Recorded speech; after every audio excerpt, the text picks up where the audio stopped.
Alrighty, I think we should be live. Hopefully, I'll give you guys a little bit of time to get in here to kind of talk some NCAA, but also some NBA. And I just need to get this microphone adjusted a little bit as we kind of wait for people to kind of hop in the stream.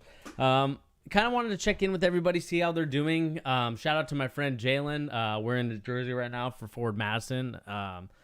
Looking to get signed to a different team, but it was cool to kind of see that he's making it big in the soccer league. So, looking forward to him doing that. But let's kind of do this really quick. Let me set up my headphones so we're chilling. Let's see here. Let's go to Bluetooth. Yep. We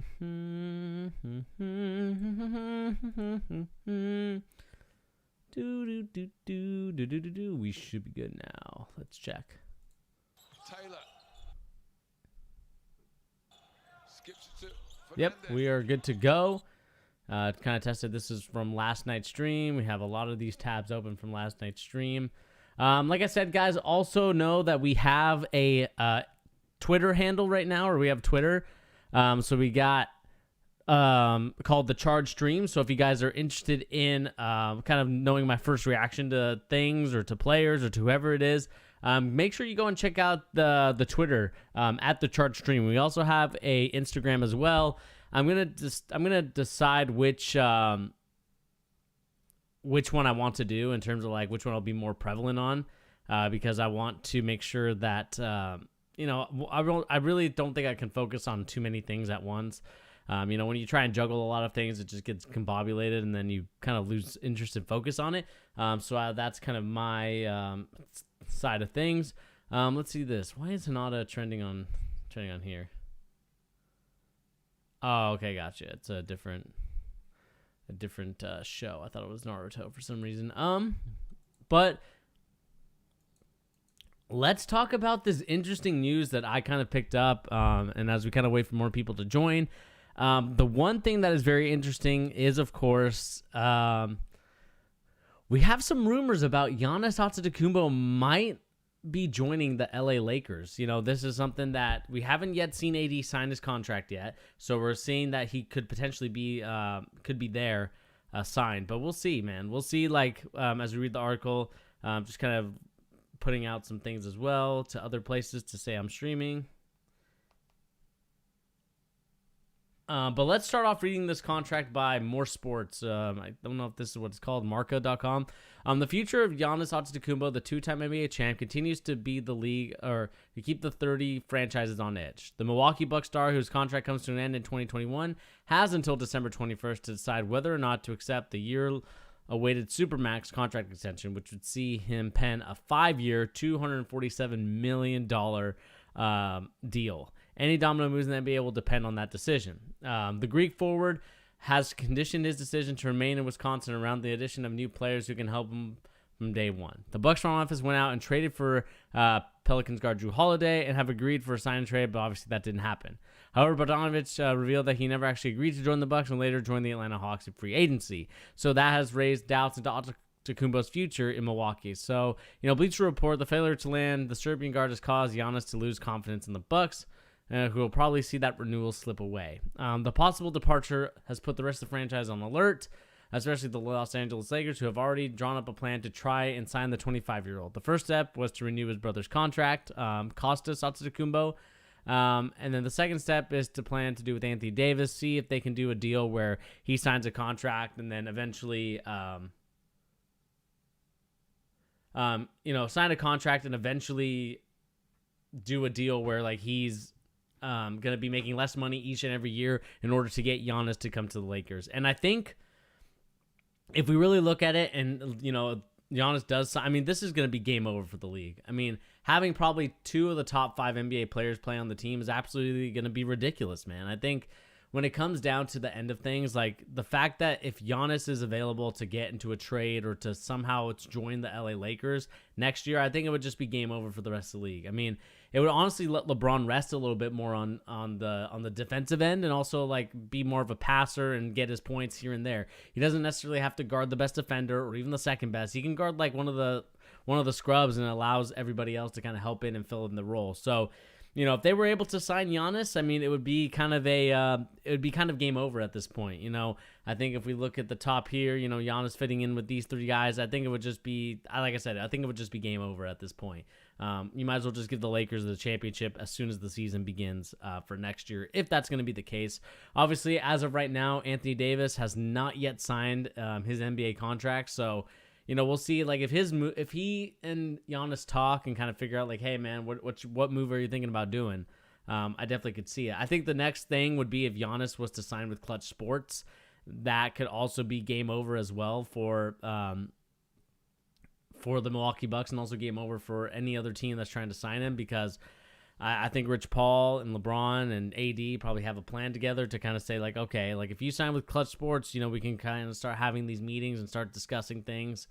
And so we'll see what happens, man. Like I think it'll be an interesting situation to see how Giannis sort of determines what he's going to do. I know he's talked about wanting to stay in Milwaukee and win a championship there, but at the same time, if you are in the midst of having probably obtaining a championship and you have to go to LA to get it, I mean, I think I would do it, unless the Dallas Mavericks are going to offer something, because they have their own kind of, I wouldn't say super team, but more like, you know, a decently good team at this point. You definitely could see a rise for the LA Lakers. But, you know, like I said, it's going to depend on the situation at hand to see, like, you know, what team is he going to join? Is he going to be coming to Milwaukee? And that's kind of the biggest question mark that we have to kind of figure out as it pertains to Giannis Antetokounmpo. Because I think if Giannis is serious about staying in Milwaukee, then I think the Bucks have to do a much better job of acquiring talent and trying to get players like Bogdanovich, because they definitely would have been a really good team. I think they would have been better than the Nets. But now it looks like it's neck and neck with the Nets and the Milwaukee Bucks at this point. So at the end of the day, it will be interesting to see like what happens. Yo, what's up, Sean? We're talking some Giannis Antetokounmpo, seeing if he might be joining LA. I kind of talked about it being over, if that's the case. But I do think that if Giannis was to go on that team, I think it would be a game over. And we know that Anthony Davis, like we talked about numerous times, he's kind of waiting to sign the contract, because we know that if he does sign it right away, it might lead to them not being able to get Giannis. And I'm sure Anthony Davis and LeBron James are talking to Rob Pelinka at this moment, trying to figure out like, hey, you know, what's the best way that we can get Giannis to come to our team. I think that's kind of what they're planning right now. That's what they're scheming.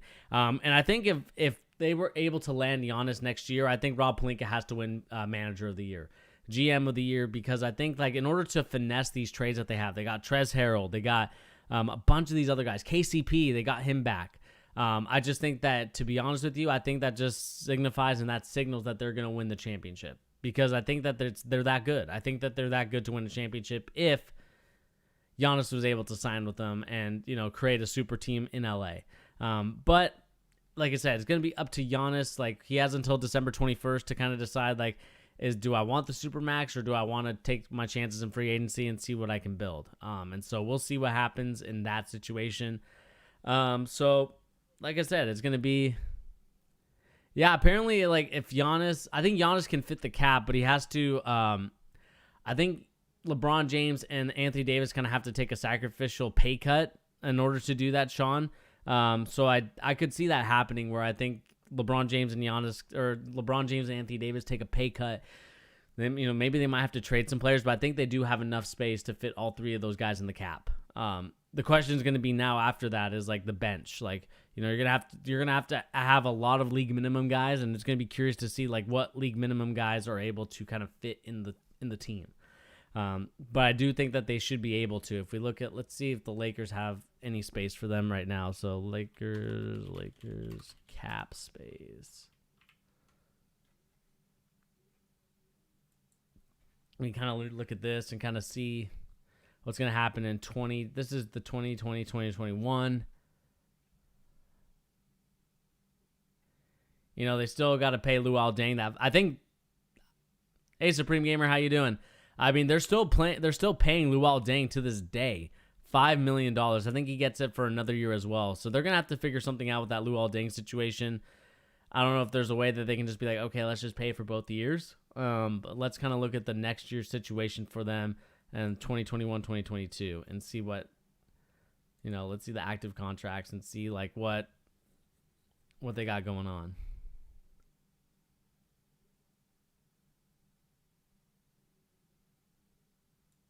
Trying to see if there's like a better way to kind of look at things. Okay, here we go. So you can kind of see here the cap totals, like their cap max space is like really in negative. They've already got this much. They got $6 million in dead money. That's just from Luol Deng. The total cap is 138. Like even in, see if we can go to 2023.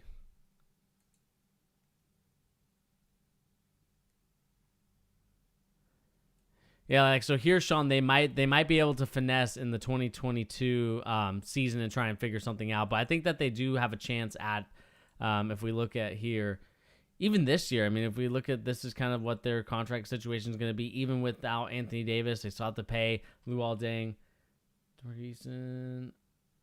Yeah, we'll look at Josh Christopher's highlights. I'm down to look at him. I think I said that yesterday. That's kind of what I want to look at. So we'll definitely look at his highlights and see like what we like about him, what we don't like about him. But I still think he's going to be a great NBA player, just kind of off my games that I've watched him play. But, like just even looking at this, I mean, they'll have enough money to get Anthony Davis. And I think it's going to be one of those things that, or sorry, not Anthony Davis. Well, they already have Anthony Davis, but to get Giannis to come in. Yeah, I think that's what's going to happen, man. We could really afford Giannis. I mean, that's the crazy thing about the LA Lakers, and I already know, as soon as you see Giannis sign with Clutch Sports, that, like, it's not happened yet, but give it about a couple months, give it about a year. If he signs with Clutch Sports, it's over. And I think that everybody in the league is going to be in a world of hurt if Giannis comes to the LA Lakers, especially with that roster at the moment. I mean, it's not necessarily the best roster at this point. Hey, thanks, Jalen. Trying to rep for you. LeBron James not balling for money, but and I think that LeBron James will do whatever it takes to get to the championship and win another one. I guess the thing I want to ask you, chat, is that if you see that LeBron James gets the next like 2 to 3 championships, does he become the ultimate GOAT? Like, does he become? Because there's always been that conversation of LeBron James and Michael Jordan. Who's the GOAT? Who's not? I say it's LeBron James, but many people say it's Michael Jordan. Obviously, people born a little bit earlier than me will say that it's Michael Jordan. But if we look at everything, if LeBron James wins 2 or 3 more championships, let's say he gets to 7 or 8, does LeBron James to you guys become the GOAT? That's the question I want to ask you guys. Is like, does LeBron James become the GOAT to you? Because to be honest with you, it's one of those things where like I said, Sean, I think he is the GOAT myself. Like I think that his competition is definitely much tougher than I think anybody can imagine. Like not saying that that Michael Jordan didn't go through tough competitions, but I think that the West at the time was just not as strong as it is today. And even LeBron James, you could talk about the East, but LeBron James is going to be putting himself like in that number 1 category if he wins the next 3 championships. And signing Giannis is going to definitely help him out with that. Yeah, you're right, RSB. Like, three-pointers is just like, it's the new thing. Like, it's kind of one of those things where I think it changed the game completely, Back in the day in the 90s with Michael Jordan, it was kind of like slow the game down, kind of run a play, get through some of the progressions of the play, and then find your open shots. Now it's like as soon as the ball comes off the rim, you're fast breaking, you're running, gunning, you're getting to that elbow spot, and then you're finding the kick out 3 to the guys on the wing or the corner and trying to get as many points as you can. And I think that LeBron James, especially running the point, if he's going to be the point and he's going to be like kind of the number 3 guy, I would say, just because like you can allow Giannis and AD to kind of take much of the bulk load on defense and also offense, then I think LeBron James, this is going to be the first time in LeBron James's career where he has a team that I would say it's very highly favored to win a championship. I think when it came to the LeBron James Heatles, they were always favored to win, and we kind of saw that. But at the same time, it was kind of one of those things where like, oh, can LeBron really do it? And so now I think like in his career, in his advanced age, I think he's going to be able to do it, man. Much positive things outside of the basketball for others. He's just, he is an amazing human being, man. Like the fact that he started the I Promise School, I love that about him. Really caring about the youth, and I think that's something that, that's what I'm trying to aspire to be, especially with reaching out to the youth and the job that I have, working at a school. So I kind of want to do the same thing as him, as just help the young kids out, help them kind of spit game and tell them how it is in terms of like, what they need to do in the next part of their life. But as much as I would love to talk about work, we got to talk about this kind of situation here with the Lakers. I mean, it'll be a fun one to watch. Like if Giannis is able to go on this team, does this mean the end for many other players on this team? Like, does Caruso go? Does Kuzma go? I think Kuzma definitely gets traded at this point. Whether they get a PlayStation 5 or not, they're definitely trading Kyle Kuzma for something. As much as I think Kyle Kuzma is a pretty good player, to be honest with you, I think Kyle Kuzma needs to go to a different scene. I think if he was able to go to a place where the limelight of LA was not right there for him, I think Kuzma would actually be a much better player. Like I said, I think Kuzma definitely could be a player where we could see, him kind of become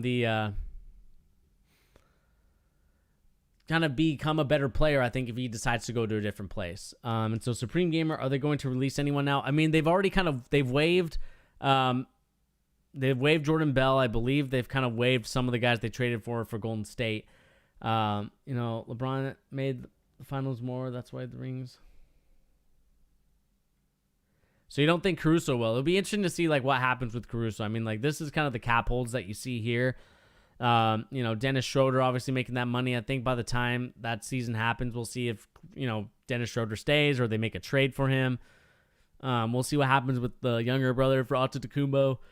You got Markieff Morris. I mean, there's a lot of guys that you can do that can do some damage on this roster. So we'll see what happens when it comes to the cap holds. It'll be interesting to see, what's going to happen there. And then DeMarco Easton, like I will talk about Josh Christopher probably in the next, like, if you want to come back, if you're not interested in NBA stuff, if you want to come back in like 20, 30 minutes, that's when I'm probably going to talk about doing some highlight reel because I kind of want to, comment on Jalen Suggs today. My friend Sean is in here. Sean, if you want to get in here and on the Discord and talk some Jalen Suggs, then I'm down to do that if you want to get on Discord in about 20, 30 minutes. But just kind of continue talking about NBA stuff. No, I think Caruso does a job for them. I think Caruso, as much as I give him crap for like almost injuring AD and kind of taking him out of the playoffs, I still think Caruso is a really good player for them. He's that hustle guy. He's that energy guy. He's that guy that everybody roots for on the team. There's always that one guy that the whole team roots for, and I think Caruso is one of those guys. I think that Caruso adds a lot of value to the team, whether he is helping on the defensive end, whether he's hustling for loose balls, or creating offense for himself. Like he's a guy that, I think the team has a lot of confidence and allows him to kind of have a looser chain in terms of like he's allowed to kind of play out of his character compared to like Kyle Kuzma, where they have to rein him in a little bit and be like, hey, Kuzma, you got to stop doing that.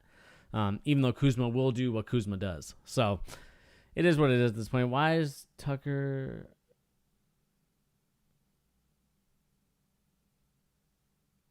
Is Tucker... Wait, RSB, are you talking about PJ Tucker?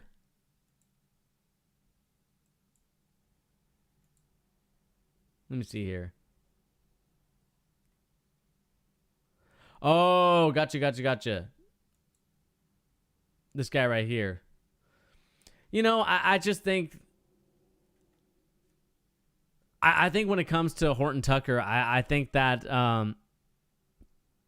he's a league minimum. He's never going to play in the game. He's always going to be he's going to be a bench player, but like he'll get in the games when it's a blowout. He'll get in the games when it's time to kind of, clean up shop. LeBron James and AD can laugh on the bench together and kind of talk about whatever they need to talk about. I think that having him, you're not really losing much. I mean, it's only 1.5.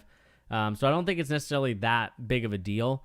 I think Alfonzo Mckinney is also an interesting player that they still kept on the roster. I mean, when you look at the age of the roster, you see that there's a lot of veteran guys, and I think that's kind of the way that the NBA is, which is kind of why People are kind of confused as to like why these other teams like the Clippers didn't get to the championship, why the Clippers failed, and why the Denver Nuggets struggled. Made solely to appease LeBron. But I think JR only signed like a league minimum, so JR is already off the team. Like JR isn't even on the roster anymore. Like I think he just signed a 1-year deal just to sit on the bench. I think LeBron James was like, you know what, JR, you can win another ring with me. Come hop on the LeBron train. Wait, Sean, did you hear what I said? Like, do you want to get on the Discord and talk Jalen Suggs, or do you kind of want to chill and kind of just talk in the chat? But the thing is that you see here that you got a bunch of players. I mean, let's see where J.R. Smith is currently. I mean, if we look at J.R. Smith, let's see what happens when we pop him up.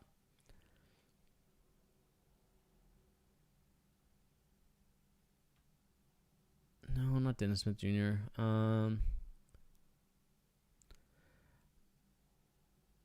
Yeah, so he's like a... Okay, cool. Yeah, I was going to say like in 2030, I was going to do like a kind of recap of college basketball, looking at Josh Christopher and many other players that I haven't talked about yet that are coming up in this next year's draft class. So, yeah, Sean, if you want to get on that, that'd be great. But yeah, I'm not sure if J.R. Smith retired or what happened to him, but he definitely kind of, I just think that he's not really... Yeah, I mean, like, I think Horton Tucker, yeah, I mean, you know what? It helps to know somebody, man. Like, I think anybody will tell you that, whether you're, no matter what profession it is, whether it's basketball, whether it's business, whether it's whatever type of profession that you want to go into, it's about who you know instead of what you know. I mean, I think if there's one advice that I could give to anybody here that's going through college or even just kind of going through stuff right now, like high school or even going up to the college ranks or even going into the workforce, I would say be kind to everybody, and also kind of make sure that when you're in situations where you're around people of influence or people that have kind of like access to things in terms of like they have access to the manager or, stuff like that. I would say buddy up with them and kind of get to know them because, like I said, Horton Tucker may have not gotten drafted or may have been like a G League type of player, but because he knew LeBron James, because him and his family grew up next to them, then it's like one of those things where you could be like, all right, I remember you, I'll help you out. And so, hey, man, more power to him. I'm glad that he is in the league. At least he's making some money, especially with stuff going on. So wish you a great day. Hey, man, RSB, thank you so much, man, for joining. Appreciate you. But let's kind of look at some NBA news and rumors. And then, like I said, so probably in so what time is it now? We got 2:27. So around 2:45 is when I'm going to be talking more about the NCAA basketball kind of scene. So we'll talk about, for our guy DeMarco Easton, we'll talk about Josh Christopher. We'll talk about Jalen Suggs. We'll talk about many other players.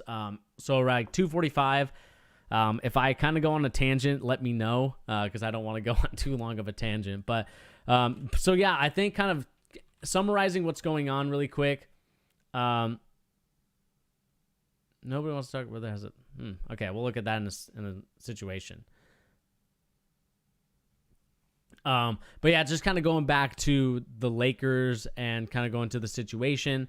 Like I said, if Giannis goes to that team, I think it's officially over. You can kind of kiss the competitiveness of the league goodbye, just because I think like if you were able to add Giannis to a team with already AD and LeBron James, three of the top like 7 or 8 NBA players, I mean it's kind of like it's one of those things where I just can't see it being any better, man. Like the fact that you're able to get those type of guys into your team.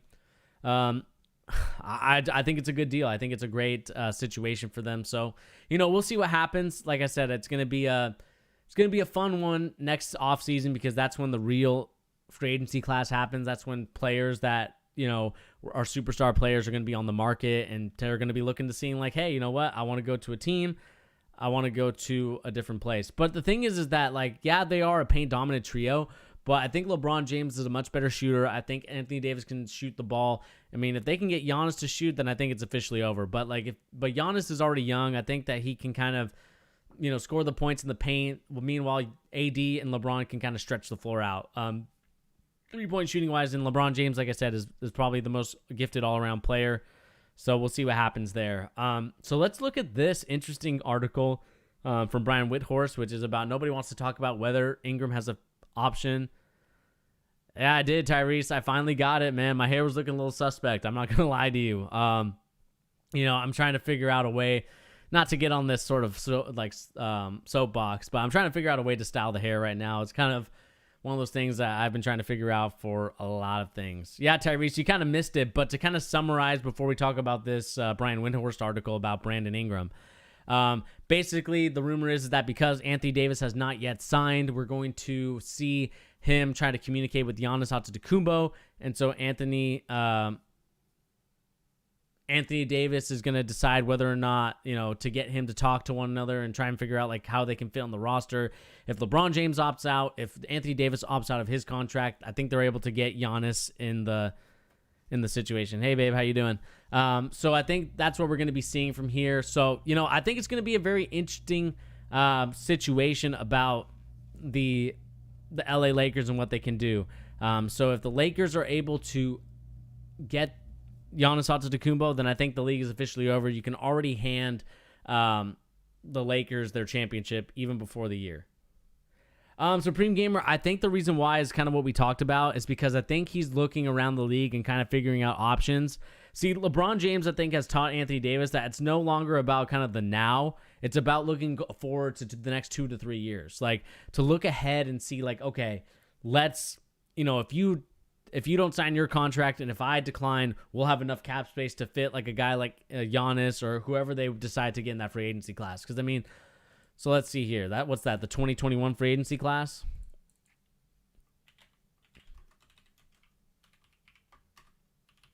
Let's kind of look at what their free agents is. This is the class, for the 2021 free agency. You got Giannis, LeBron, Kawhi, Paul George, Blake Griffin.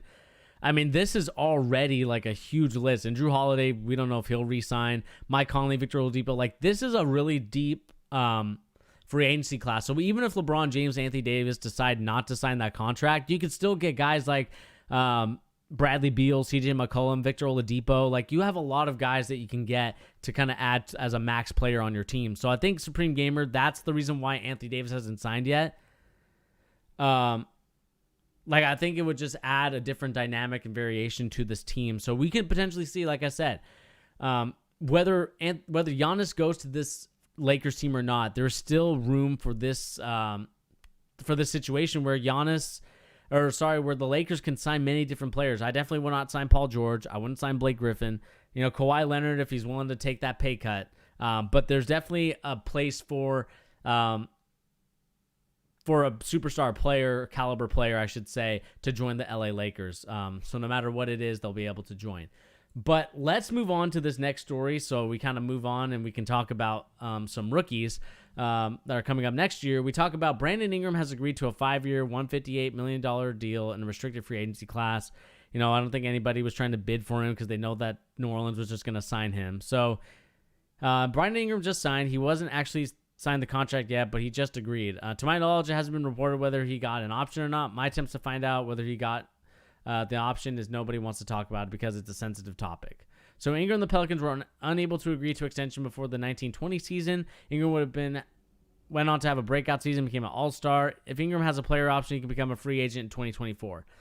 So I think what this is more so about is just, for many players, it's, they have 5 years. Some players have 4 years. Depends on what the team decides to do. They might make it a player option, might make it a team option.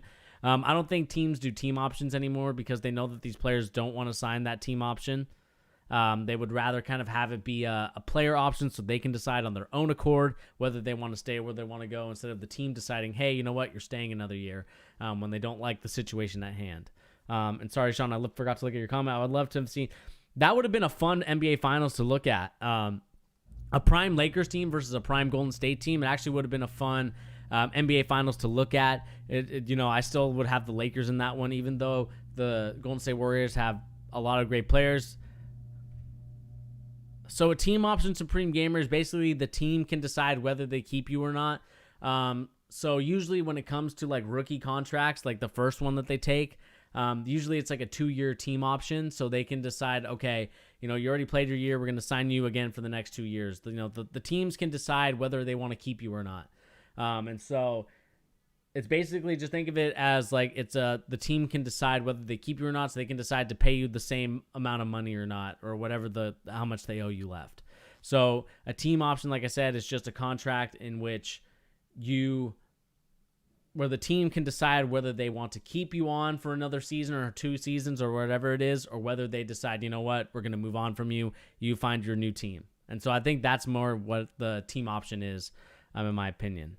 And looks like, players' options on max rookie scale extensions have become a polarizing topic. This is kind of an interesting one. So let's kind of read it. I think this is Brian Windhorst again. He's kind of an interesting character just because I think that he gets a lot of, I would say, flack, but also he's very polarizing, I should say. So with players from the 17 draft class signing rookie extensions this offseason, one interesting development has been options years given to Jason Tatum, Donovan Mitchell in the 5th year of their max contracts. One thing that has been really interesting that I've talked to the league executives and agents in the last few days, since the rushing of Friday, Saturday have calmed down, is what has been quite a push and pull for these young guys getting these contracts, said Brian Windhorst. The young guys getting big contracts and the dreaded option year. The reason the Bucks are sweating bullets about Giannis in 2020 is because when they signed him to an extension, they only gave him a 4-year contract. And not that max, interjected Tim McMahon. It was not the max, that's correct. And one of the reasons Anthony Davis was traded last year instead of being under contract this year is because he had an option in his contract, which he then signed the 5-year, I believe, $145 million deal when it happened after midnight. That year, it was the first signing out of the box. He's tied to the New Orleans to 2022 or 2021. Actually, he's not. So I think what's interesting is that while Tatum and Mitchell got options, Bam Adebayo and De'Aaron Fox did not negotiate a player option. Sorry if I'm reading so terribly right now. I got a different series of opinions. It's really a polarizing topic out there amongst fans, amongst executives, amongst agents, of course. Player options have been historically rare, but have increased dramatically in their frequent over the past few years. I think agents are winning on this one, and it goes to the player empowerment, said Windhorst. Which I 100% agree with Brian Windhorst in his opinion that it's more of a player empowerment. I think the one thing that's different about NFL and NBA and many of these other sports is that when it comes to the NFL, what happens is that these teams are looking at it as, all right, how are we going to keep Jason Tatum and Donovan Mitchell happy? Are they going to be happy with a 5-year extension where they can't move? Or you can say, you know what, Jason Tatum, you can decline your option. We'll sign you to a new contract, but we'll be able to add another free agent to help you secure a championship. And I think that's kind of what the vibe I'm getting from the Boston, or from not the Boston Celtics, but more from the players, is that they want to have an option year included in their contract, so that way they can decide whether or not they want to stay on the team, or whether they decide, you know what, this team isn't really for me. I've decided to move on. Thank you for everything, and I'm going to move on to a different team. And I think that's what we're getting more of from these free agencies, is that we're getting more players and more people deciding, you know what, it's probably more worth it to just move on from there. It's worth it to have the power to say, you know what, if I'm going to be a superstar player, if I want to win a championship and I have this 5th year option, if I decline it, will you be able to get this free agent or just trade away for this player? And once they do, the player's happy to negotiate it. It's a player's league, and I feel for the player empowerment. I like the player option. It gives the players more choices, and I think that we're seeing it being more of a standard practice rather than the team option. Because I think the team option, a lot of players are like, you know what, I don't want to give the power to the team to decide whether they want to cut me or whether they want to keep me. And so they're deciding as of now that's kind of the future, that's kind of the vibe that they want to go for, is saying, you know what, I don't want the Boston Celtics to decide my future. I'm saying this through Jason Tatum's mind. I don't want the Celtics to decide my future because they haven't proven to trade for the players that I wanted. They haven't proven to draft the players that we wanted. So I'm going to say, you know what? I decline my option. I'm going to be a free agent. It's kind of the same thing with Donovan Mitchell with the Utah Jazz. If you don't get the players that you want, if you don't get the people that you want, you're just saying, you know what? I'm just going to move on from it. So it's going to be an interesting situation, kind of looking to see from here on out, because of the 2017 draft class, are more players going to get more player options as the years pass. Like I said, it's polarizing because, no team wants to give a player option because they want to have the power themselves. But the NBA players have kind of talked about it and kind of said, we want the power, we want to be able to decide whether or not we move on. And so, teams are going to have to discuss that for the near future.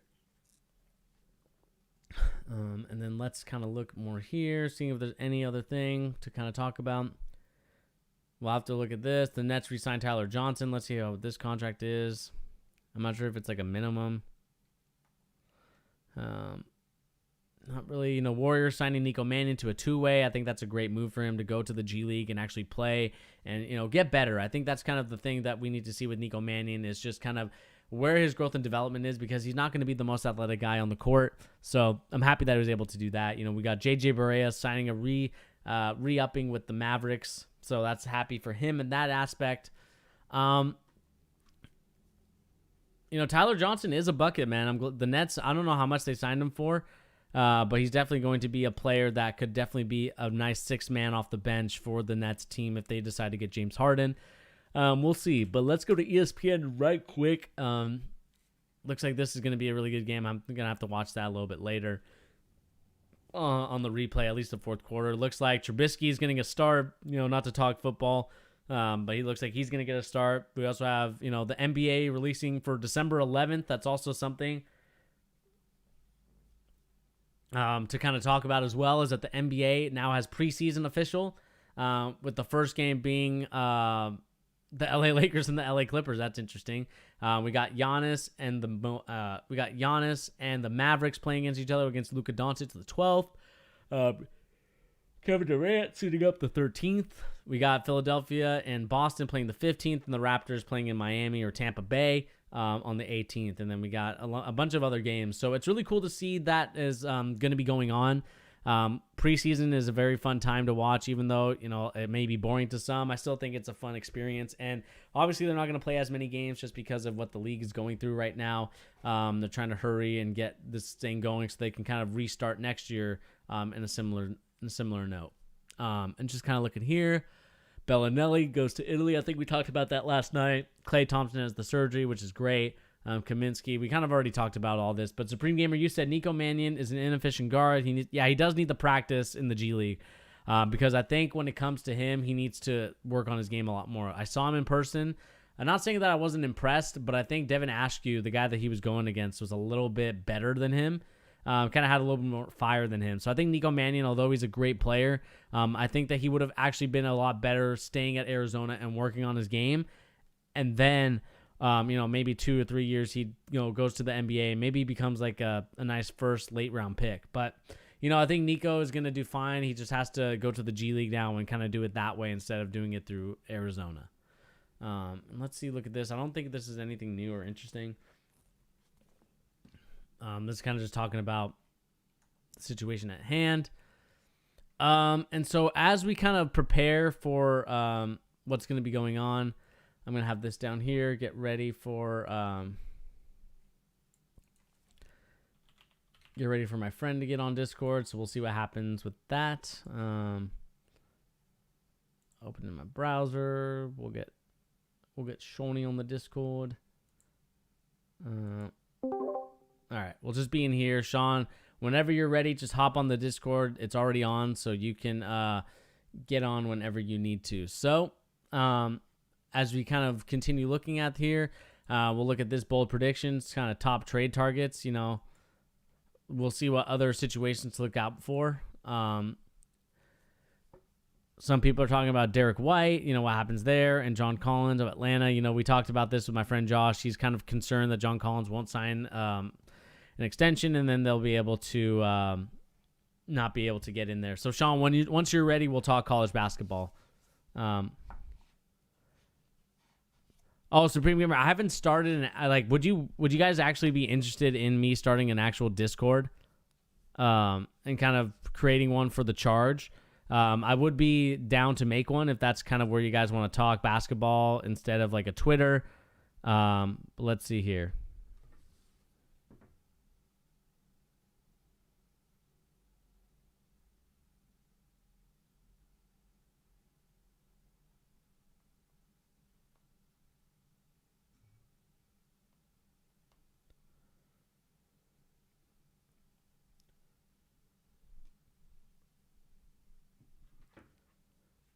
But let's see here.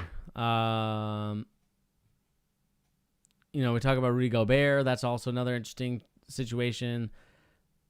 Let's see here really quick. And also, guys, before we talk some NCAA basketball, also know that we do have a Twitter handle at the Charge Stream. So this is one where you guys can follow me, and we kind of have my instant reaction. We kind of talked about I kind of talked about Jalen Suggs a little bit.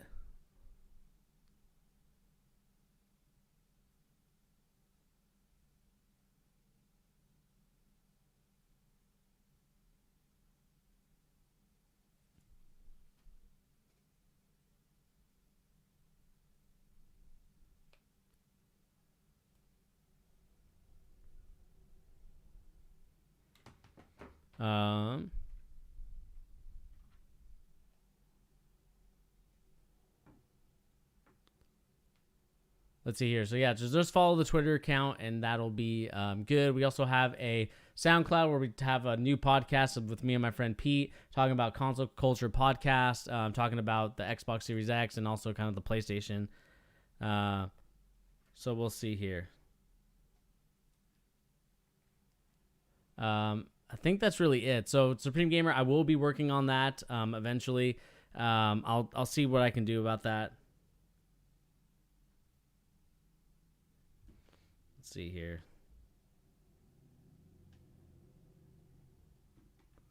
Let's see really quick. Other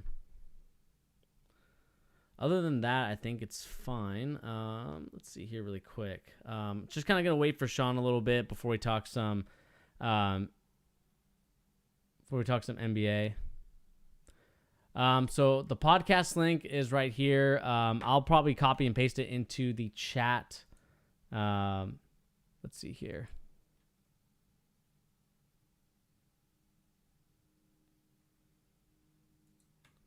So let's see here. So I just put it in the chat. So if you guys want to click on that and kind of listen to me and my boy Pete talk some NBA, or sorry, not NBA, sorry, more so like consoles and talking about stuff, more so on the gamer side of things and kind of like pop culture stuff. We'll probably get into it, but that's episode 1. And then I think other than that, another thing I kind of wanted to ask you guys before we kind of continue, is would you guys be interested in, this stuff, this channel, or kind of like the stuff that I'm talking about on, today's stream? Would you want that to be a, I'm trying to think what to call it. Like, would you guys like it to be on a streaming site like SoundCloud? Would you like to have this type of video on SoundCloud, or what would you guys prefer? Yeah, I'll put it in the video description. I'll put that in the video description. But would you guys be interested in these type of videos turning into a live, or from these live streams turning into a podcast? If I get the right amount of engagement from you guys, then I think I will turn this type of videos into into podcast form. So we'll see from there.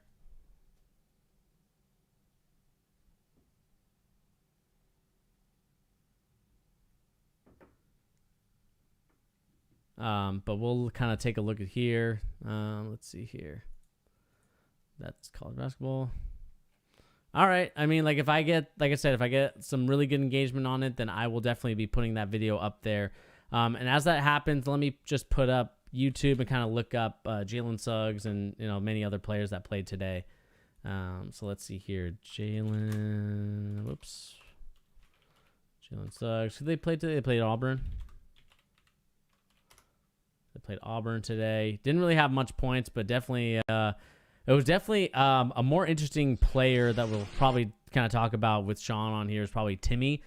He looked pretty good today. Let's go to YouTube and look up Josh Christopher now.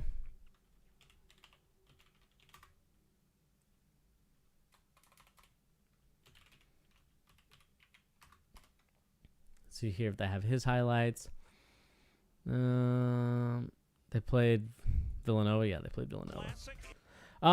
Supreme Gamer, I'd probably say more so like if I might just put one episode on there, and just kind of see like how it turns out. Like if I see that we're getting a good amount of people joining us to kind of talk about it, then I'll be more excited to kind of do more do more streams and more engagement type of things. Like I kind of want to like focus on one thing, because I know that for myself, like I can't focus on many different things. So I'm probably gonna put an episode 2 up on somewhere online, probably SoundCloud, and kind of figure out to see if this is kind of the engagement, or this is the thing that we need to kind of continue going on from here on out. And just give me 1 second as I look something up here really quick. To kind of wait for Sean to get on. Let's see here.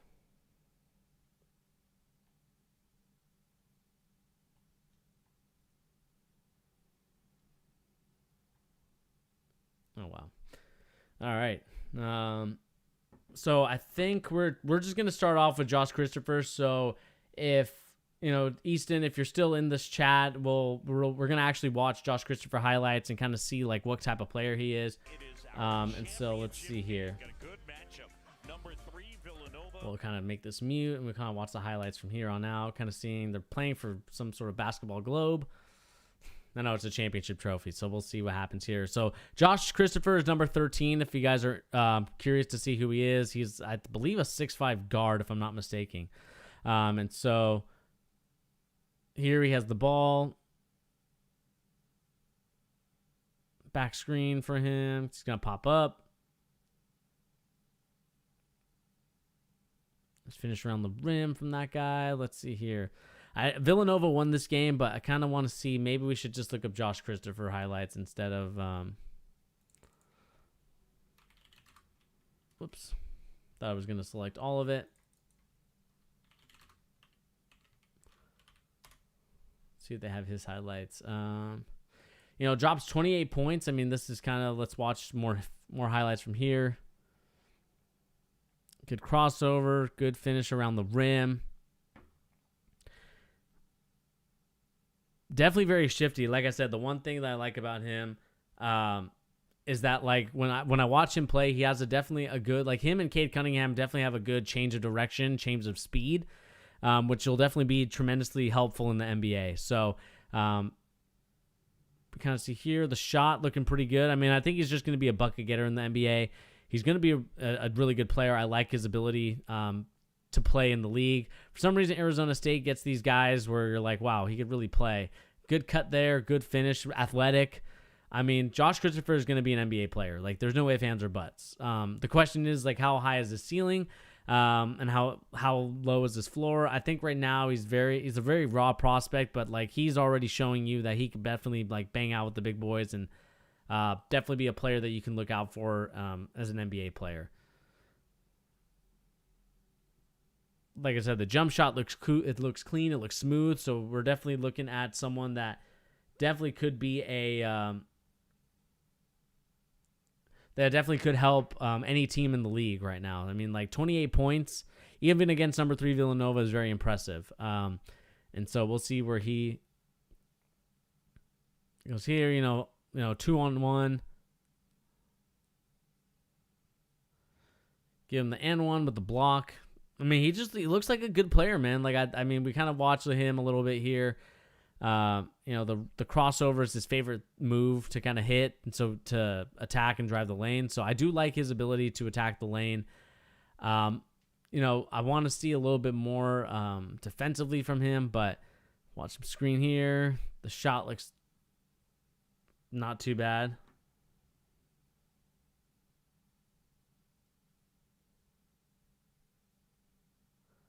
Good rebound, 6'5" guard, so obviously he's going to be very lanky and athletic. Right decision there, pass it to the easy open man, get your teammates some points. I know that this was definitely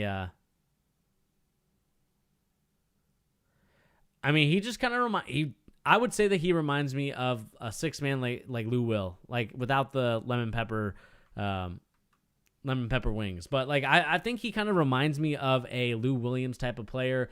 One that I definitely could see being a I'm trying to think of what it is. Like he definitely is one of those guys that you can see him just getting buckets in the NBA at any time in any place. He just kind of reminds me of like a Lou Williams or like a Jamal Williams, Jamal Crawford, excuse me. Kind of one of those like six man of the type of players that you put him in the game just to get buckets and he's able to get it for you. I think assist wise, he's not too bad. But I do think that his best ability is to score the rock. And I think that as a pure scorer, he's definitely got that on lock, even at Arizona State. And so watching him, that's, a little assist, I would say, not necessarily like the best assist in the world, but, looking at him, get the board.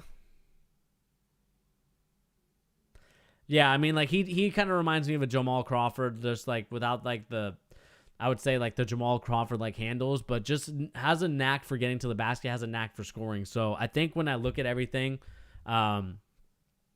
he's definitely a player that I could definitely see become a very special player in this league. So you know what? I think that he will be a great player in this league. It just depends on what he's able to do going forward. Like, can he add the assists? Can he add the hustle plays? Can he add the defensive prospect? Like, can he become more defensively better, more defensively sound, I should say? But I think Josh Christopher is going to be the real deal in this league. Like I said, a Jamal Crawford at least is kind of what I'm expecting from him. And let's kind of look at the 2021 NBA mock draft and see where he's kind of ranked in terms of NBA prospects, in terms of where he could be going around.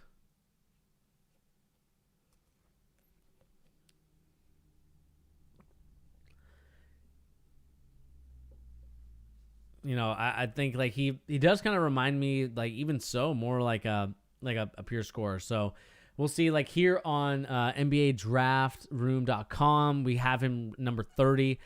So I think, like I said, I think he's gonna be a little bit higher than that by the end of the year. I think he'll probably be in the teens, from 13 on to 18, 19? So 19 about. I think he could get drafted in that range because I think scoring wise, he's just that good.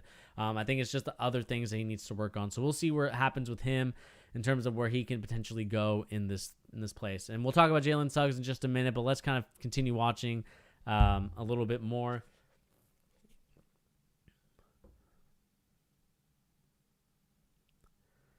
Good finish, good score. Another player that we can look at before my friend Sean gets on, of course, is going to be who else did we say we were going to look at yesterday? I think we talked about Jalen Green. Well, Jalen Green we can't really watch too much because he has no highlights of him. Let's see if Zaire Williams has played yet. I'm kind of curious to see if his team has played yet. Let's see here. Zaire Williams. I'm not sure if they've played yet. Let me see Stanford basketball. Stanford. Oops.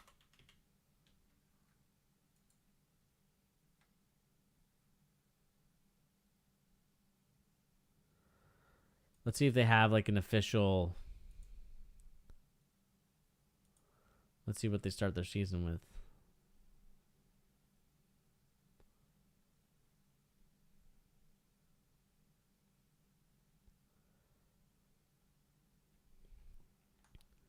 They don't have a schedule like besides. Okay, let's see here.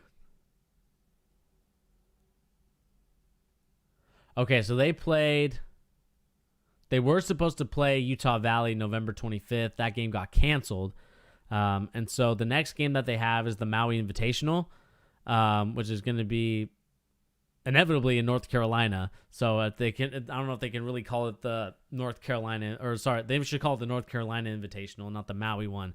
But they're going to be playing Alabama on November 30th. So in 3 days, that'd be Monday. They're going to definitely be playing in that aspect. So we'll see what happens. So I kind of lose everything here. There we go. Got it back. And so, it's kind of interesting to see, like, they'll continue to keep playing. We'll know about Zaire Williams more on November 30th, which kind of sucks because I wish they played Utah Valley so we can kind of watch him and his highlights. But Jalen Suggs we know a little bit about. But let's kind of look at another player that we can see here, Evan Mobley. Actually, no, I don't think he played either. Maybe let's see if Scotty Barnes played yet.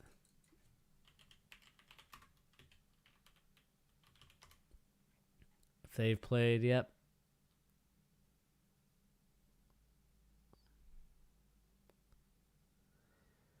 I don't think they've played either. for some reason, that's the thing that sucks about that's kind of like the disappointing thing about COVID times is that like you can't really get, not everybody's played because, there's some teams cancel their invitational, some people cancel their games. So like you can't really get a good look on some of these players. So let's look at Matt Mcclung. I mean, that's kind of an interesting player, a guy that went to Villanova, but ended up not working out there. And now he's going to Texas Tech and seeing if he can elevate his game a little bit more. Don't want to put the sound on so we don't get in trouble, but I mean, at the end of the day, it's credit goes to ESPN for these highlights. So let's just give them their credit.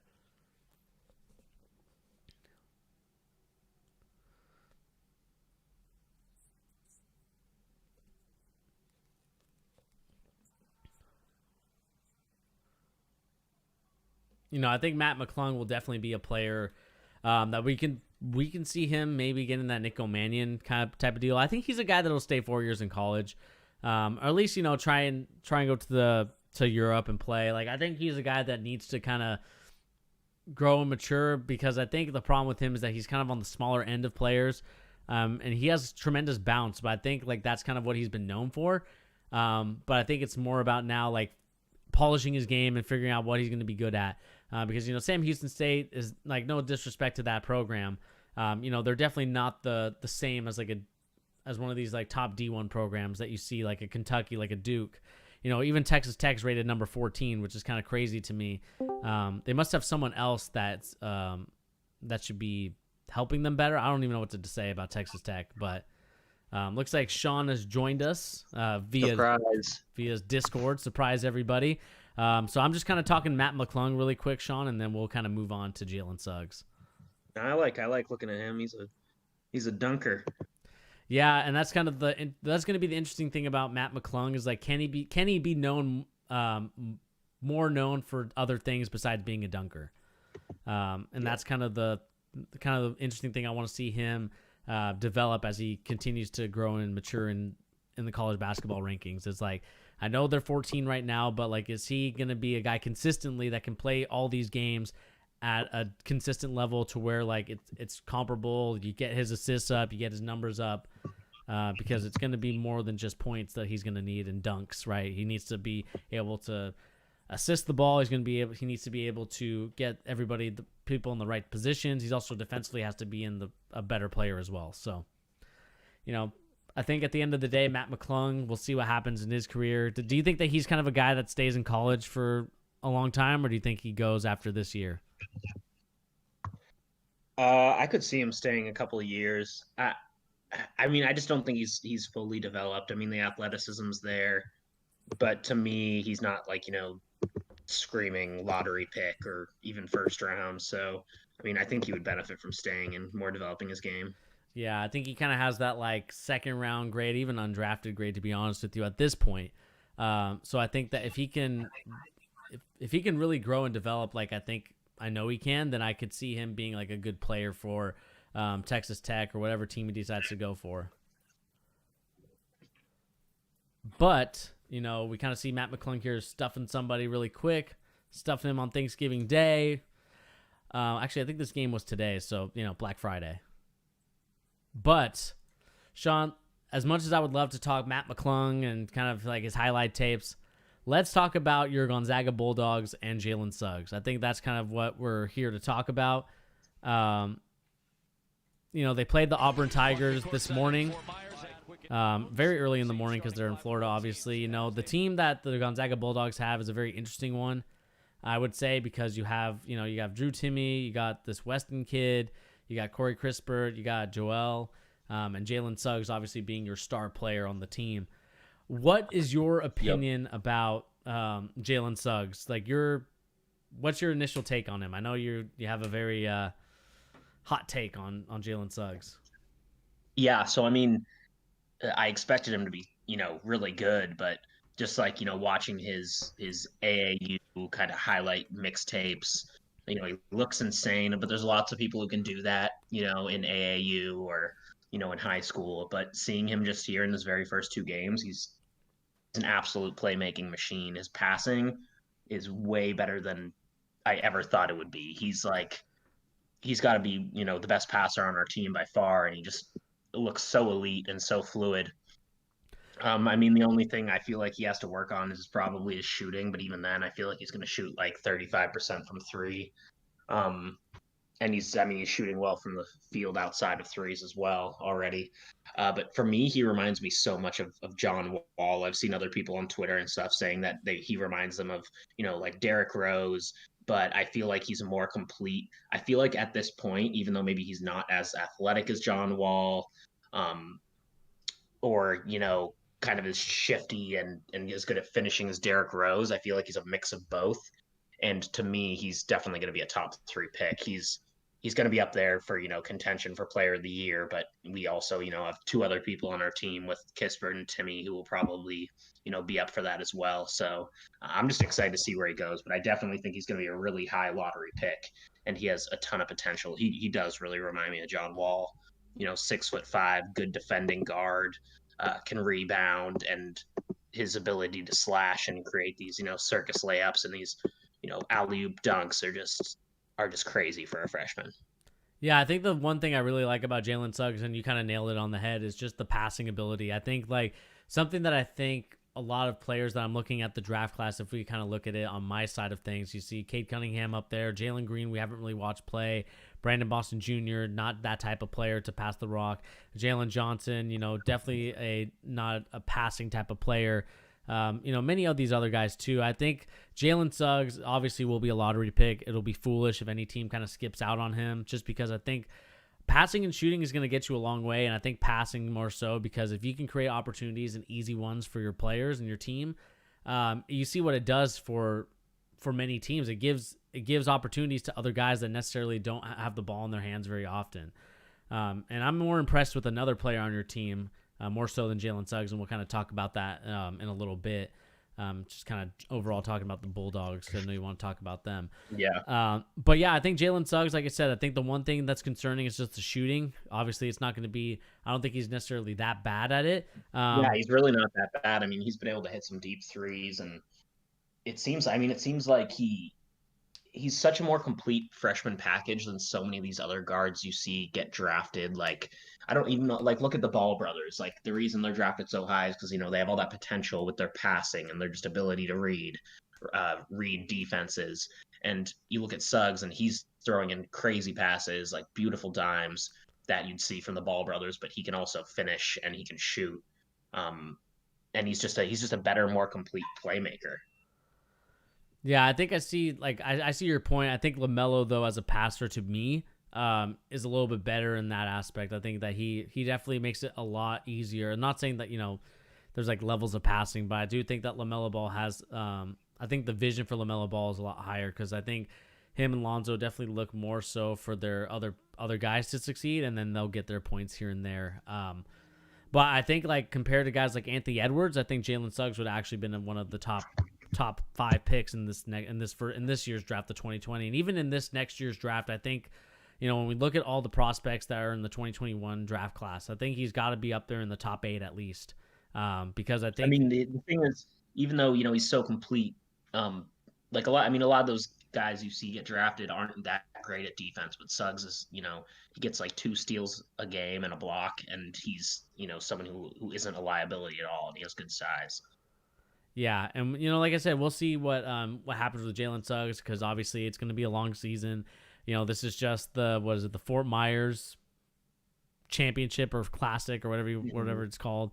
And so I think that we're going to see a lot more out of Jalen Suggs, and I'm kind of curious to see like how his continued growth and progression as a freshman, even though he doesn't play like a freshman or look like a freshman, he's definitely I definitely want to see his consistency from here on out. I mean, 2 games, like obviously he'd scored a lot more points the last game, but still 6 assists in a game is still pretty impressive, even against a tough Auburn team, which, has a lot of kind of returning players. I would say they have some, freshmen, but they do have some returning guys. And I think the thing for Gonzaga and what makes them special too, is just the fact that they have a lot of like senior players. They have a lot of veteran leadership on their team.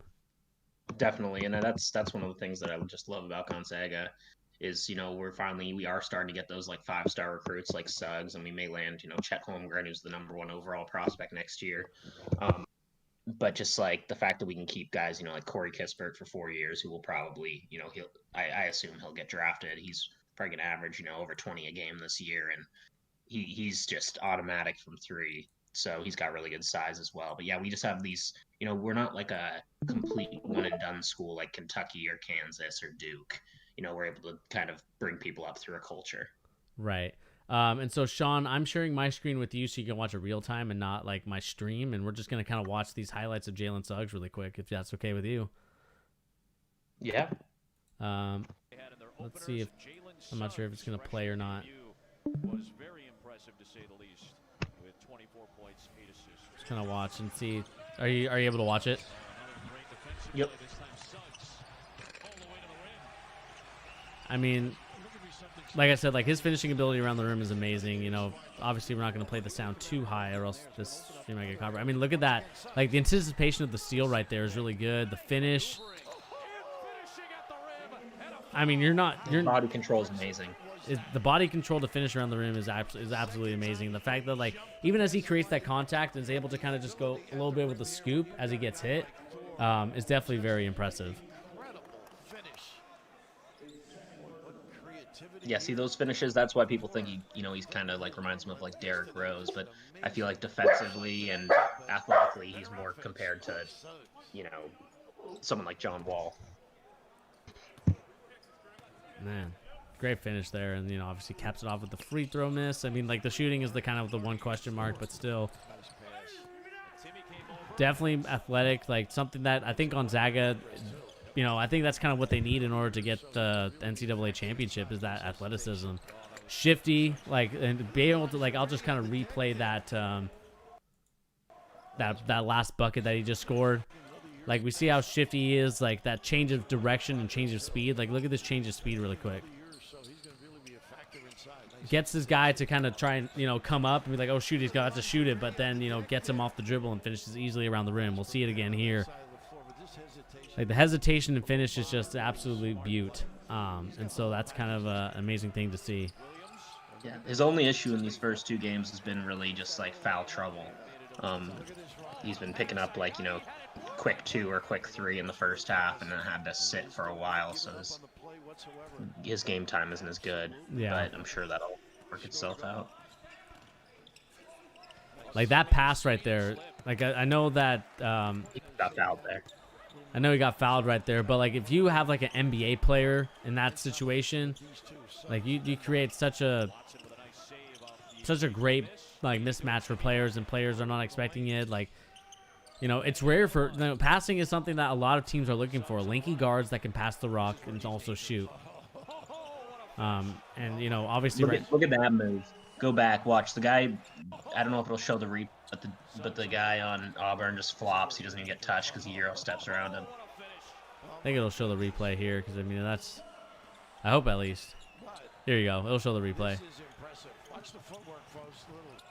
The footwork is amazing. Like he's got such great footwork for a guard, and like I said, he's definitely going to be a top 4, top 5 player.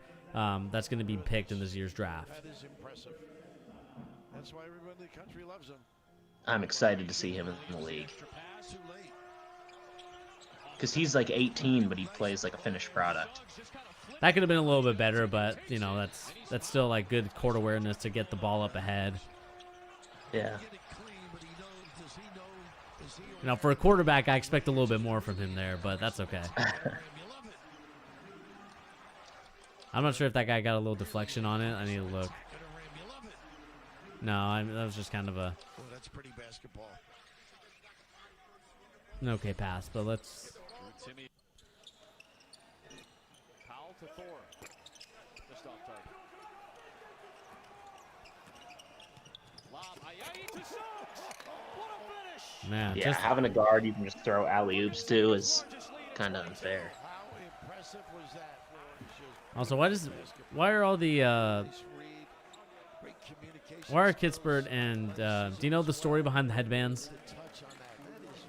I do not. I think it's just their hairs at the point where like they just want to keep it out of their eyes. Maybe when they get sweaty, it hangs down their face. I assume it's because of the hair, but I don't know.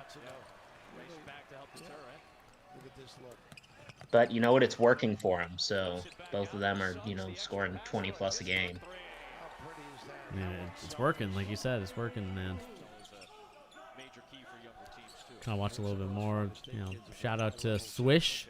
That's where we're getting these highlights from. And so that's kind of the end of the highlights there, Sean. I'll stop sharing my screen so we can kind of continue talking. And so, I mean, what's not to like about him, man? I think that he's a great player. Obviously, the shooting is something that needs to work on because mostly all these highlights I see of him and just kind of the stuff that I see is mostly like layups and kind of going to the rim.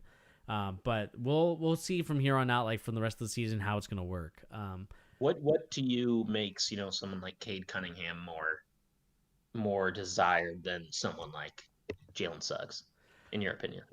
In my opinion, I think what makes Jalen Suggs kind of like a number one pick or like a surefire is just like his stop and control of the basketball. Like I think of Cade Cunningham as more of a pure scorer, like a 6'7" guard. Like it's just tough to teach height, and I know that this is kind of the old adage that high school coaches and many other coaches would like to say about players is height. But when you're a lanky 6'7" guard like Cade Cunningham, it's tough to just kind of ignore that. Even though I do like Jalen Suggs, and Jalen Suggs is only like 6'5", so it's not like that much height difference between the two. But I think when I look at everything, I think what makes Cade Cunningham more desirable, I should say, is just how easy it is to score. Because, right now Jalen Suggs is doing this against, obviously not NBA talent type of players. And I think that that's kind of what teams are seeing. Meanwhile, you see guys like Cade Cunningham, they can score the rock like many different ways. Whether that's shooting, like I think he's got one of the best strokes in the league, one of the best strokes in college basketball. I think that his ability to get to the rack and his change of direction, change of speed is just on par with Jalen Suggs. And so I think when you add that together, that's what makes him a little bit more desirable at the moment than a guy like Jalen Suggs, who I think, like I said, is still going to be a top 5 player in my opinion in this next year's draft. It's just more about, for me, is to see his jumper progress to a point where like he's confident and to a point where like I think that's not Gonzaga's way either. What about these guys compared to like Anthony Edwards? Like why I struggle to see why Anthony Edwards was the number 1 pick. I mean, I thought Wiseman was the best player in that class, but I think with Wiseman, it's like you haven't seen him play like competition basketball in such a long time since he got when they found out about the improper benefits for James Wiseman. So I think that's why his stock fell a little bit. But I think the reason why Anthony Edwards was taken over everybody is because he's a safe pick. And I think with the safe pick like Anthony Edwards, it's like, at worst, like to be honest with you, I see him more as like a Victor Oladipo, kind of post the knee injury. So not as athletic actually maybe more athletic. But I think that he's a guy that can finish around the rim. It's just the shooting that's going to be difficult. But I think if Jalen Suggs was in this draft class, I think he's easily top 3. Because I think like you talked about, like we kind of talked about in this game and also the previous game, his ability to pass the rock is just something that's unmatched by anybody besides LaMelo Ball in this past draft. So. I think when it comes to Anthony Edwards, I think it's just the potential of him being like a Victor Oladipo type of player, but also a safe pick. Meanwhile, you have guys like LaMelo and James Wiseman who are more riskier because you have to grow and develop them, and they may not grow and develop the way that you want to. So that's where I kind of stand on that. But I do think that I would take Jalen Suggs over Anthony Edwards if I was kind of a GM of a team. Definitely. But another player that actually really impressed me the most on your team is actually Timmy. Timmy has back-to-back 25-point games, if I'm not mistaken. He does, yeah. What do you like about him? I know that there's been a lot of like kind of, I would say decent big men that have come through Gonzaga. What's your analysis on Timmy? Like, who does he remind you of? Does he remind you of any past bigs that you've had? Yeah, so I mean it's really tough. He does have, just like the typical Gonzaga big ability to pass and move the ball around. we're also, we focus a lot on the footwork with our bigs, and his footwork to me is extremely good. I didn't expect him to be this good heading into this year, but I know in high school, like he would run point guard a lot for their team, and so he's like, used to dribbling, facing people up. But then mixed with that, I think just Gonzaga has really, really good developmental techniques with bigs, and we've seen it, with countless people, whether it's like Zach Collins, Sabonis, Kelly Olynyk, Kyle Wilcher. But you really just, for me, even though he is really undersized, I think he's a good enough ball handler and quick enough on that first step to be able to drive, and also at the same time, be able to do those post up moves and get around people that are bigger than him quickly. And it seems that he has really good feet. I'd say that's my favorite part about him. Yeah. Hey, Eoy, how you doing, man? Yeah, I did get the fresh cut. It finally looks decent, looks presentable now compared to how it was before. But yeah, Sean, I definitely agree with you with Timmy. I think like his footwork and just his ability to for a post man to kind of get to the right positioning. I'm sure a lot of the Auburn bigs were pissed off that they were getting scored on by this guy named Timmy. He doesn't. When you look at Timmy, he looks like a guy that really doesn't play basketball, or a guy that's like more. He looks like someone you see just playing pick up at the Y. Yeah, he does not look impressive in any aspect. Yeah, he doesn't look that impressive, like you said, but those are the type of guys that kind of they keep you on your toes. I mean, that was kind of the same thing with Alex Caruso in the NBA as well. As like a guy that you're like, man, this guy's really in the NBA. This guy can really play, and then he just yams on someone, and you're just like, oh, all right, he can really play. And I think Timmy does that. What are you gonna say? Do you think Timmy goes to the NBA? Do you think he's good enough to go to the NBA? I think he needs 2 more years. He's kind of one of those bigs that needs to really grow and develop even more. I mean, if he does another year, he could easily be, National Player of the Year consideration, like a Garza or something like that. Like he, especially coming in here averaging like 25 a game and just being dominant. I could easily see him, eventually getting drafted, but based on his college merits of winning, Player of the Year or competing for that anyway, All-American, stuff like that. Yeah. EOA wants to know your favorite team, Sean. Who's your favorite NCAA basketball team? It's obviously going to be obvious, but Gonzaga. Yep. The Bulldogs. What about yours, Bernie? I want to say mine, the one thing I will say is I find myself watching more East Coast basketball than I do West Coast basketball. Something about the Pac-12 just doesn't sit right with me when it comes to basketball. I think that they're kind of one of the leastern conferences, if you would say, in all of basketball, which is kind of sad because you have some, these are great areas to live in, and I'm surprised that they don't get good basketball. So I like watching more of the East Coast basketball. So I would have to say either but my favorite team obviously has to be the Utah Utes, just because that's where I went to school and I've worked for their basketball team. But if I had to pick a team on the East Coast, I'd probably say St. John's. Is probably one of my favorite teams.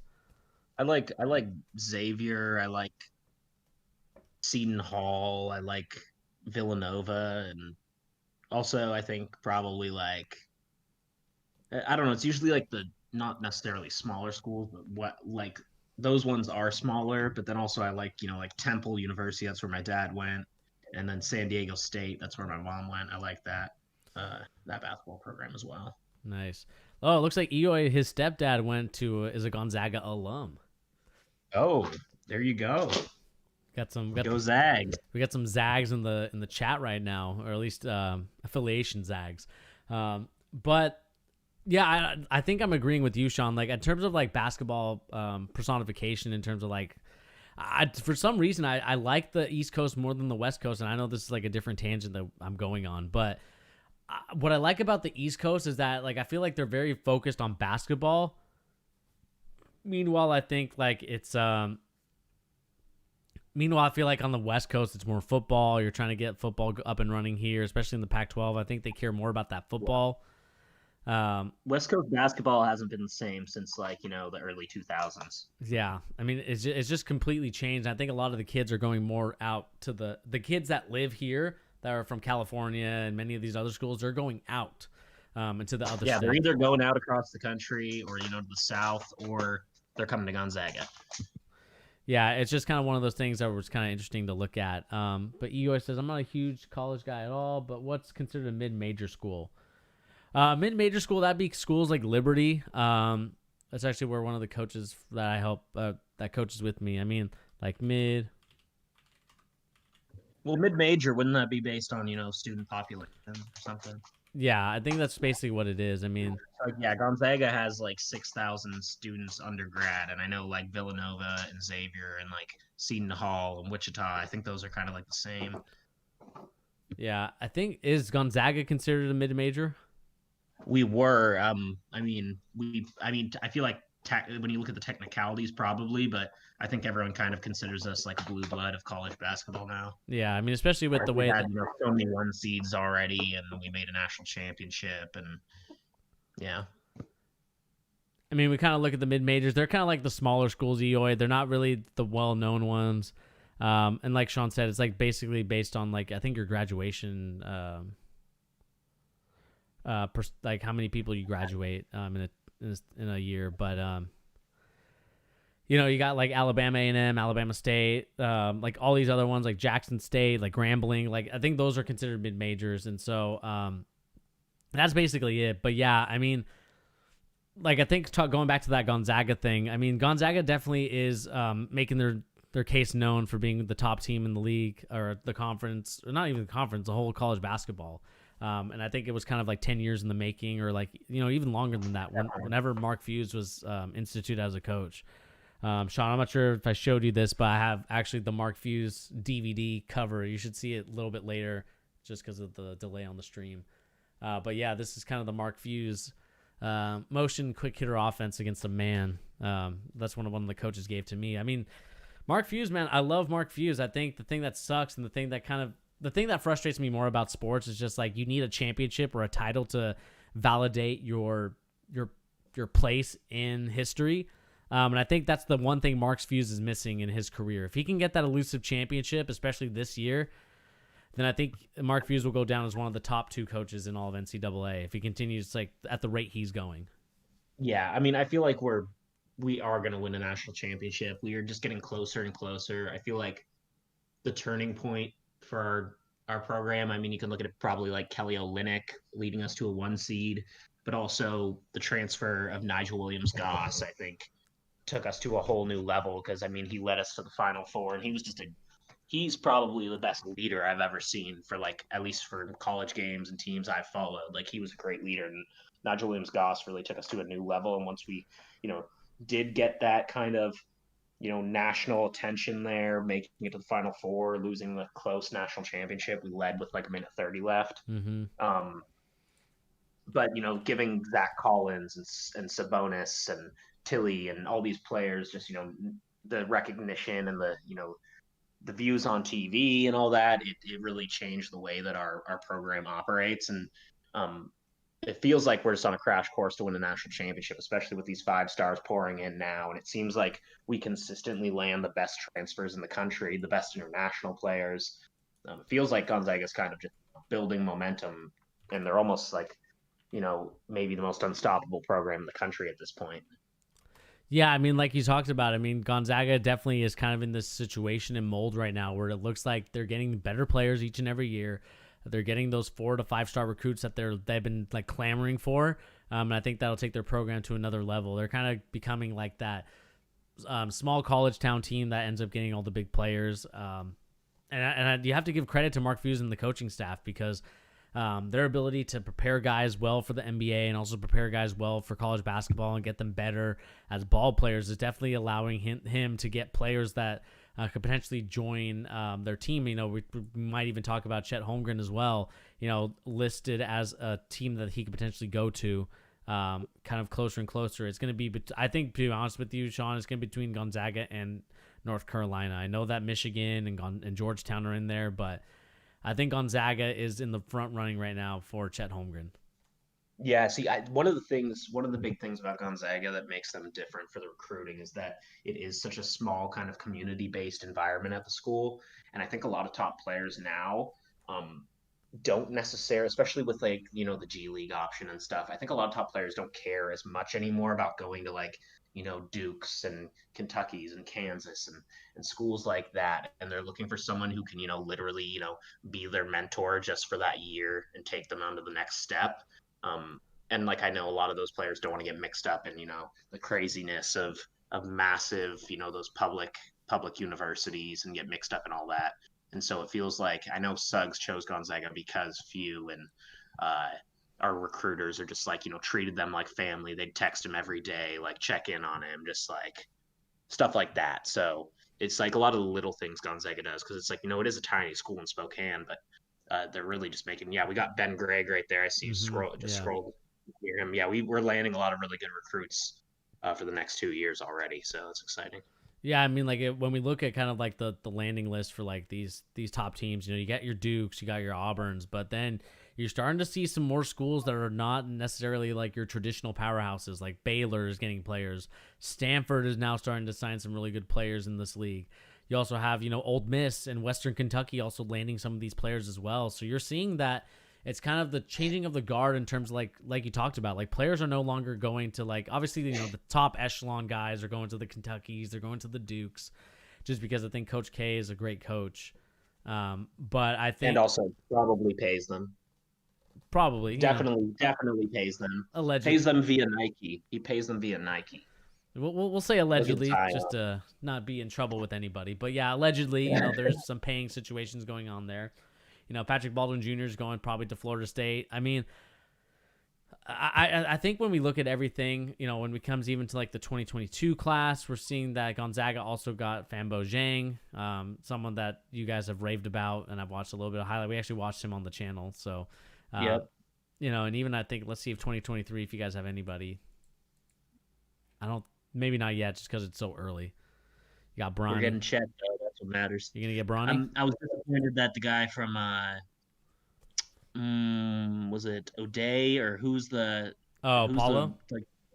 I was disappointed in his choice that he didn't come to Gonzaga. I know we were on like his list, but yeah, I mean, I'm not sure if I'm gonna watch it now.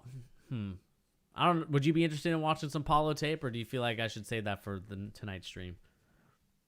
I mean, whatever you want. I mean, it's fine with me. I just think, I don't know. I think that it takes us I don't think he really would have fit into Gonzaga. I think it takes to fit into the Gonzaga culture. You can't be super flashy. I mean, Jalen Suggs will be about as flashy as a player that we ever allow, but you can't be a selfish player. You can't expect to just come out and just take all the shots and just dominate. You have to work into the offense. We're probably the best ball screening team in the country year after year. So some people just aren't really built for it, and they just want to showcase themselves. But when you come to Gonzaga, you really have to fit into the mold. Right. Yeah, that's something that I kind of like about Gonzaga, even though I'm not necessarily a fan of your team. But I do respect the fact that you do sign these guys, you do treat them like family, and you keep a bunch of these guys for about a couple years, and you do help these guys grow and develop. Like I said, Mark Fuse is probably one of the best coaches out there in the nation. Finally getting his recognition. He's one of those coaches that had to really work for it. Obviously, Coach K and Calipari worked for it, but there's something different about Gonzaga when it's like you're building a culture, you're building a staple in a non-traditional, I would say, basketball program in terms of your old school ones, like your Kentuckys, your Dukes, your Carolinas, your Ohio States, and many of these other basketball, like UCLA even. And so I think Gonzaga is definitely making the known that they're interested and they're serious about competing and winning that championship that has been so elusive from your team. Yep.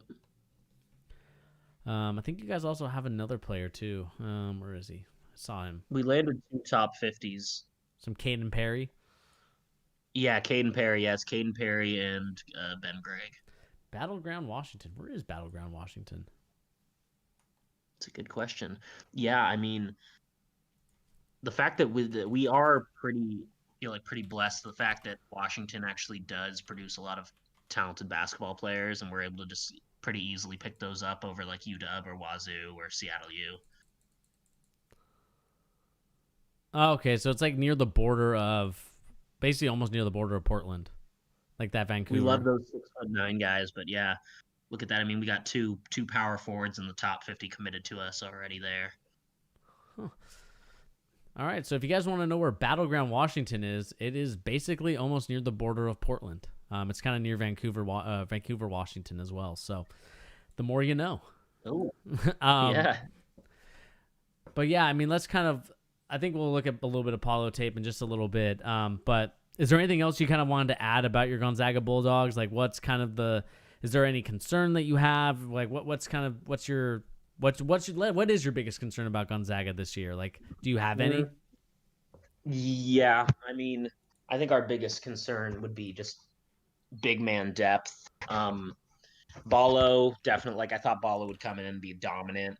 He's definitely still a work in progress. He, has all the potential with like the huge body size, like 7 feet tall, 260, 270 pounds. But he looks, still like he's stumbling over his feet a little bit, trying to get used to the offense. I mean, I'm sure he's also, in like ESL learning class, English, like basic learning classes. So he's going to be a project like Rui or like a Shemet Karnowski. But right now, we don't have a ton of big man depth.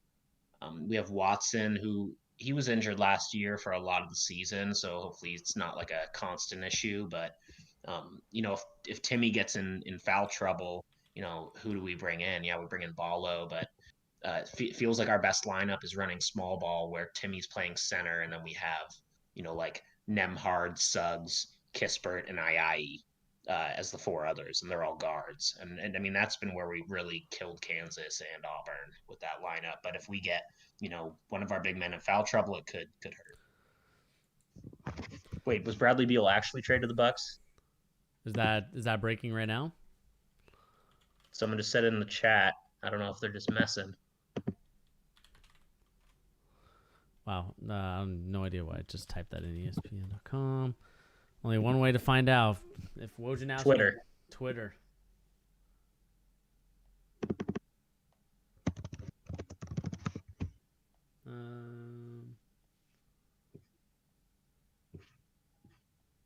I'm not seeing anything. I'm not seeing anything either. Let me look at the mention.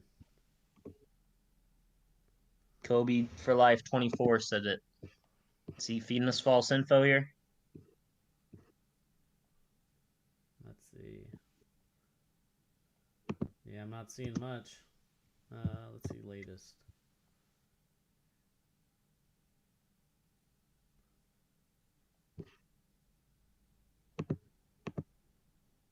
Yeah, I'm not seeing much of that Bradley Beal. I mean, that maybe, but I just I have not seen anything. It's false. Reddit was where I saw.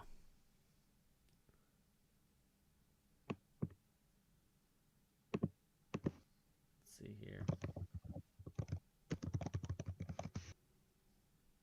As we kind of look for that stuff really quick, I'm going to be looking for something. Let's see, we're here.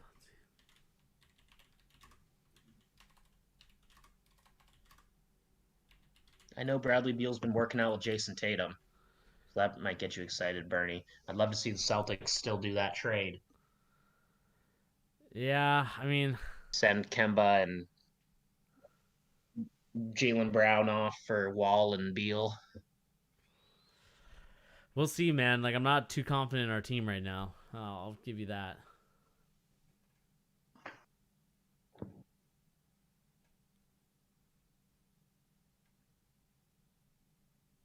Let me see if this is.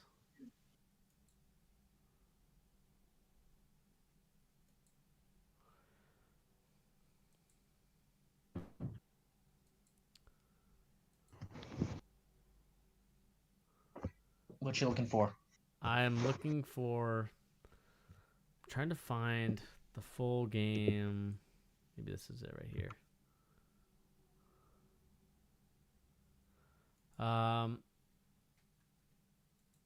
You know what? We'll just kind of watch what I have so far, and we'll just kind of go from there.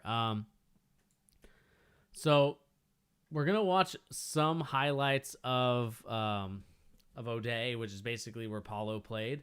We're just gonna watch it. Sean, I'm gonna try and share my screen with you so you can kind of watch it with me. Let me see if I can pull this up. Share my screen. Let me see if I can put this though, but hang on. Let me do this really quick. Well, my Discord is frozen. That's great.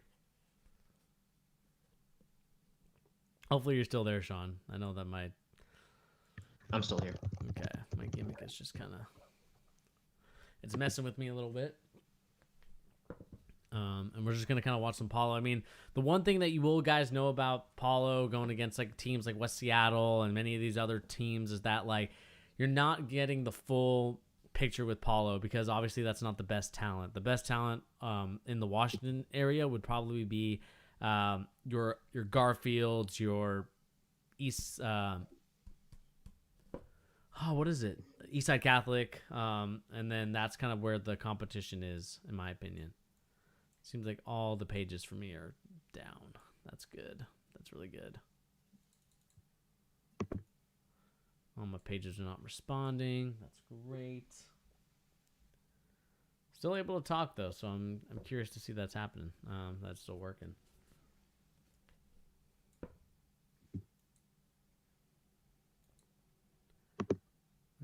Let's see here if I exit out.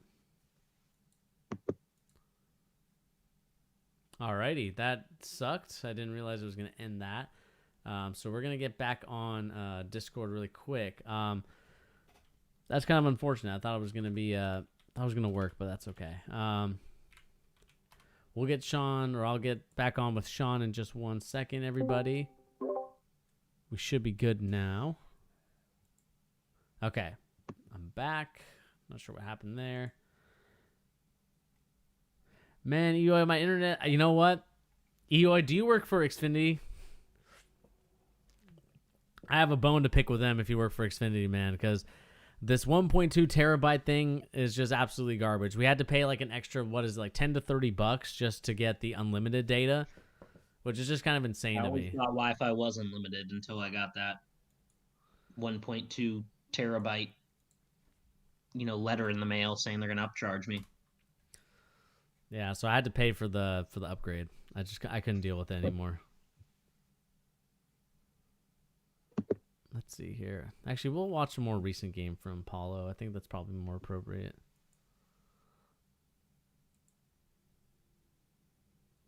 Maybe he wasn't even playing in that game. Okay.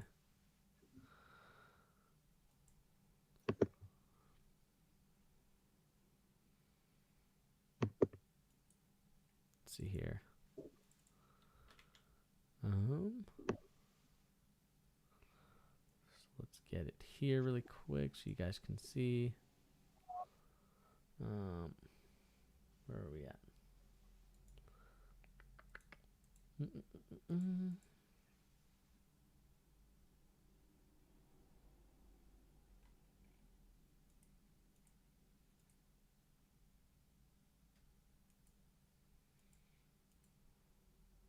No.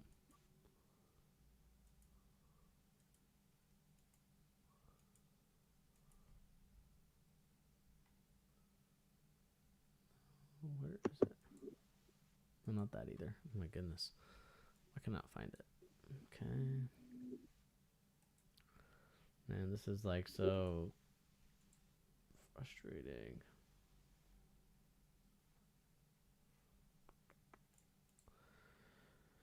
Alrighty, for some reason it won't find any type of Microsoft Edge. See if you can find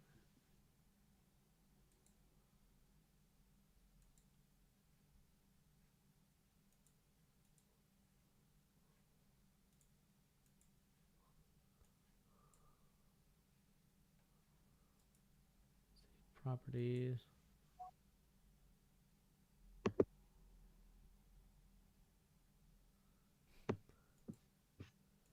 All right, should be good there. Okay, perfect. So I have that open. Sean, are you still here? I am. Okay, perfect. And you're there as well. So let's start this really quick. Sorry everyone for these technical difficulties, but let's see here. Should be good there. Perfect. All right, so I'm going to share my screen with Sean really quick to kind of watch this this game, and we'll just kind of analyze Paulo's game. I mean, I know this is against, like I said, it's against a team that's not necessarily like the best in our.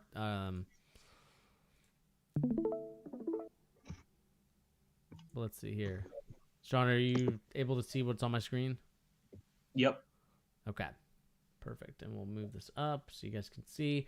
So again, everybody, this is O'Day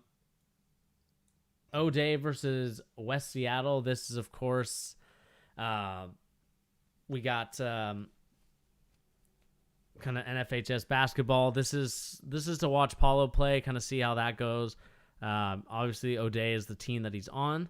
And so we're just going to watch a little bit of this game and kind of figure out what we like about Paulo, what's interesting about Paulo, or what we can kind of figure out. So we'll just kind of skip their warm-ups. I don't know. Let's figure out right. Whoops. Right. Right about there, I think, is where we're going to get it. West Seattle is in black, and I believe O'Day is in white. So, okay, Ayoy, I gotcha. Yeah, I mean, it's just like, I don't know. I find that frustrating about these cable companies at this point. It's just the fact that they've kind of done this data cap, but you know, that's not what this channel's about. But it will be about it if they keep capping our data. Let's see here. There's Paulo right there, just walking in. Let's see here. So again, guys, this is, of course, Paulo Blanchero, obviously the number 3 prospect in the 2021 draft class. We have some film on him just from living in the state. You're able to kind of watch his film. He's going to be number 5.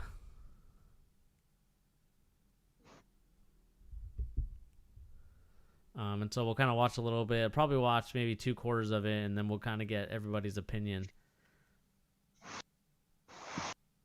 So UA, we're looking at Paulo Blanchero. He's the number 3 recruit in the 2021 draft class. We're going to kind of watch him play and see like what we like about him, what we don't like about him. He's more of a power forward. He's more of like a tweener. Like he's between that like guard and forward position. And obviously, you know, I wouldn't like the Metro League is probably competitive in a couple aspects, just in terms of like in terms of like a couple teams. Like I said, Eastside Catholic's pretty competitive. You know, we have a couple of teams that are competitive, but this year that we were playing in, it's always Garfield, and it's always going to be Eastside Catholic, and O'Day is usually pretty good as well. There's probably some other... What's that? What number is he in this? He's number 5. So if we look here, he's kind of this guy. If I can point to the screen, he is this guy right here. Run up the court right now.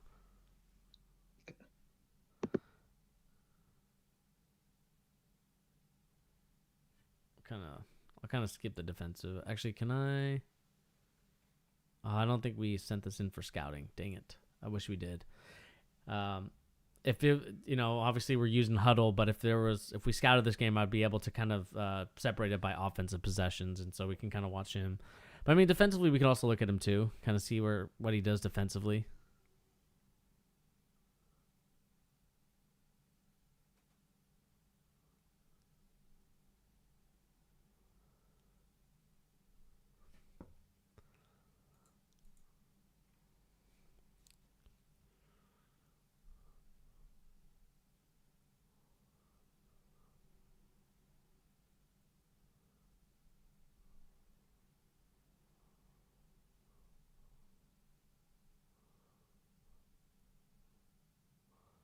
Oy. Big block. Big block right there.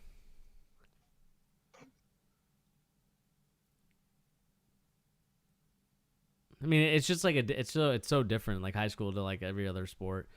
Obviously, because you know most of these guys, some of them aren't even college players. Some of them are more just like play 4 years in high school, and that's really it. But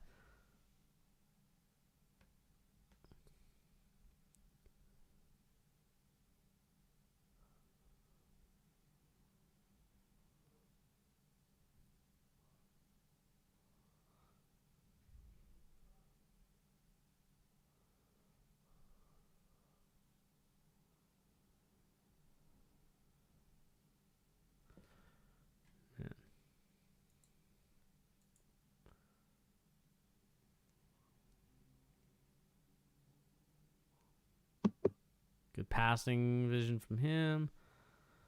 But a travel. Trying to see. Where are the Paolo highlights?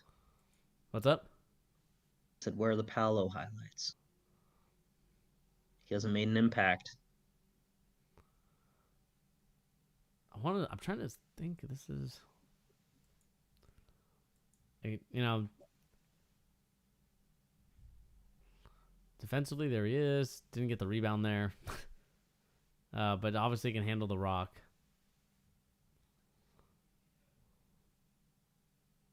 How tall is he? 6'9". Okay.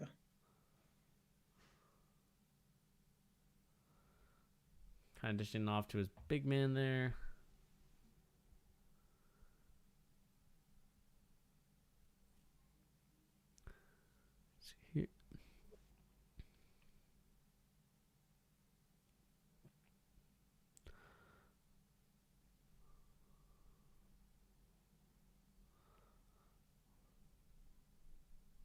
I would dominate these guys.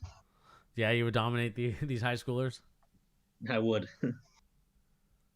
Wouldn't be close. Actually, you know what? This game is kind of, Let me see if I can pull up a better game. Pull up his mixtape. Well, you know what? No wonder it was like a sophomore year highlight film. It wasn't actually a senior year, or sorry, junior year.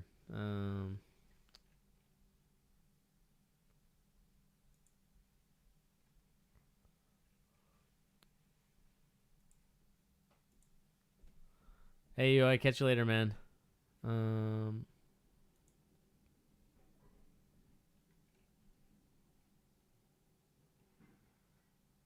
See here if I can find it.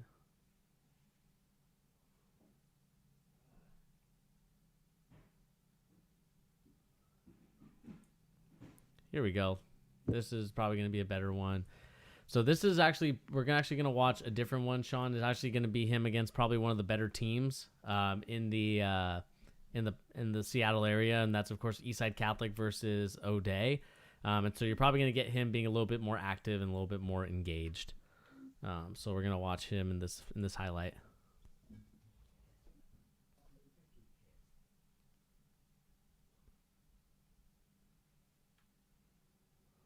So they're cut down. Like I said, probably a little bit more of an engaged Paulo at this point.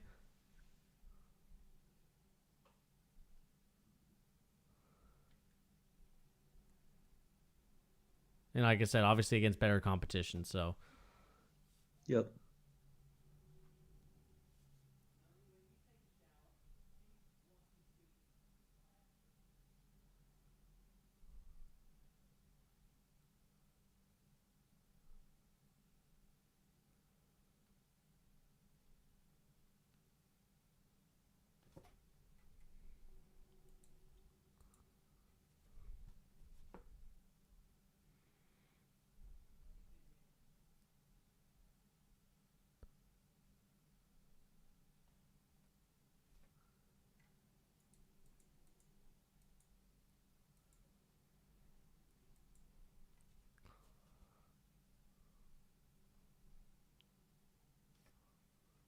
and one, see here.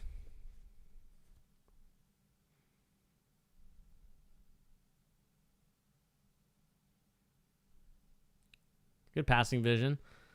That's something that we'll kind of notice about Paulo. I think his passing, he has an underrated passing ability. I know that he's not necessarily he's not going to be like the all-time passer like Jalen Suggs, but he definitely can make the right reads.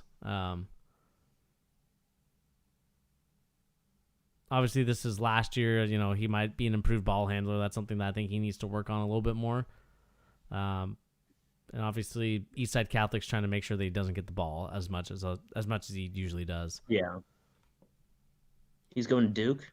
Yeah. Not seeing a Dookie player?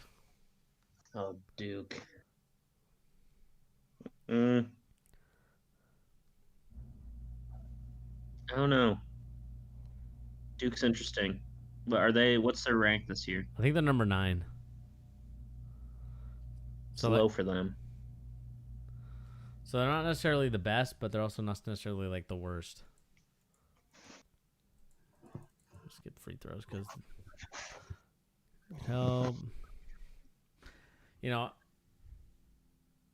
it is just kind of tough because I would like to see a little bit more effort from some of these players. I know that they're not necessarily gonna pop off, but let's see if he gets involved. I mean,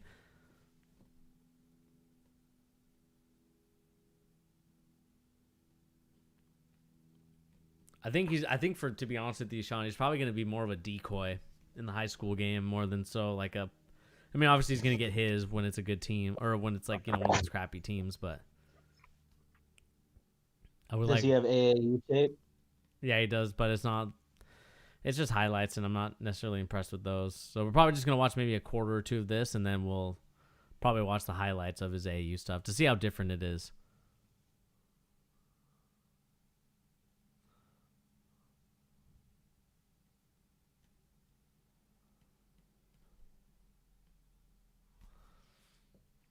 Yeah, for some reason, this kid's taking a lot of the shots. It's got the green light. See, he does have the green light. Okay, have an ice. Again, I would like to see him box out a little bit more and actually kind of get into a guy. So that way they're, I don't know, it seems like so they're more aware of things, but definitely not living up to expectations at this point.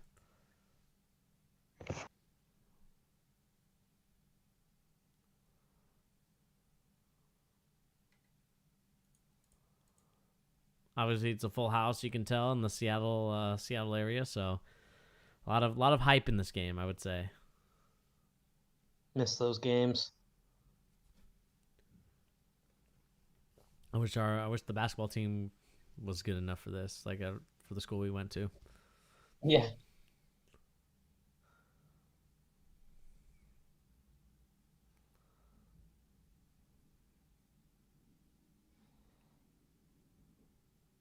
Come on, take him. Ah.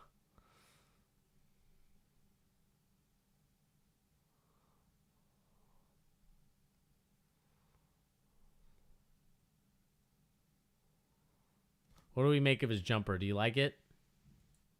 We'll kind of watch it again, kind of see. I mean, it looks pretty nice, but I mean, obviously didn't go in, but I mean, it looks like pretty good form for like a big. Yeah, it looks like pretty good form. We'll see, like, kind of continuing watching the call timeout. About 3. Actually, I think I filmed this game. I think I remember I filmed this game, if I'm not mistaken. Are you working this camera? Yeah. Really, you're the cameraman right now. I'm the cameraman right now.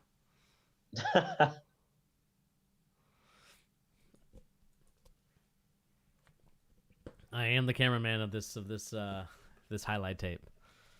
Steal. This kid is pretty good for Eastside Catholic. I like him. He's probably going to be more of a football player, but he has some basketball moves.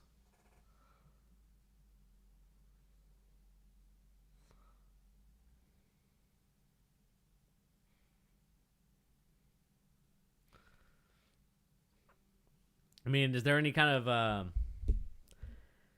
is there anything you kind of want to say right now? Is like your initial gut reaction of this sort of? I know we probably have played maybe 7 or 8, or maybe like 5 or 6 real in-game minutes.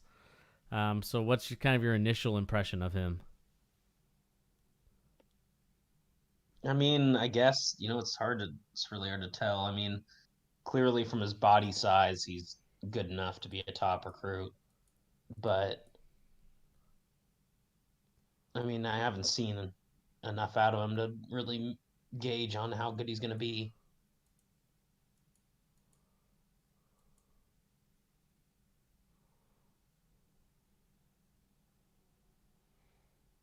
Yeah, I don't necessarily like the pickup in that area. Get yourself in trouble.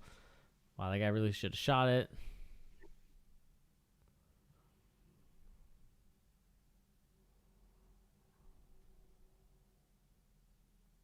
I'd like to see him take every shot for his team.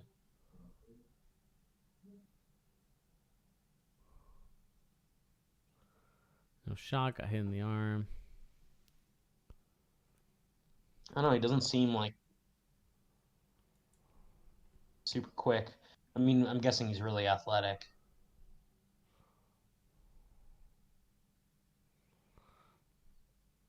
You know, this like we talked about. This is like just one game. It's not gonna necessarily like the end all be all, but I do think what I find like it's just like I don't know necessarily like obviously it's been a year, so like his game could even improve even more. I don't know if he's not even on the court.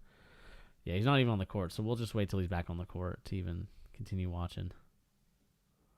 Okay, so he's back in the game.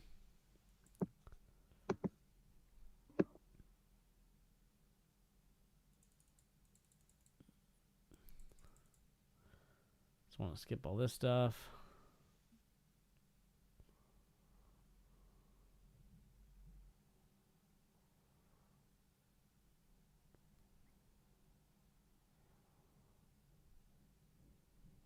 That was nice. Great move. Got the and. Let's see if it was an and one. If it was, yeah, and one. Usually in high school basketball they don't call those, so it's kind of a. They don't give you the and ones. Usually not. They're usually more like he was on the ground before the shot. So, just trying to look at him like I said, like it may be just a different atmosphere, like high school to like AAU to even college basketball. Like the motors just must be different because like that's kind of one thing I noticed about him, like in the high school setting, is just like his. We'll kind of go to YouTube now and we'll watch more. AAU, I feel like it's more like super high paced, and Yeah. high school is just.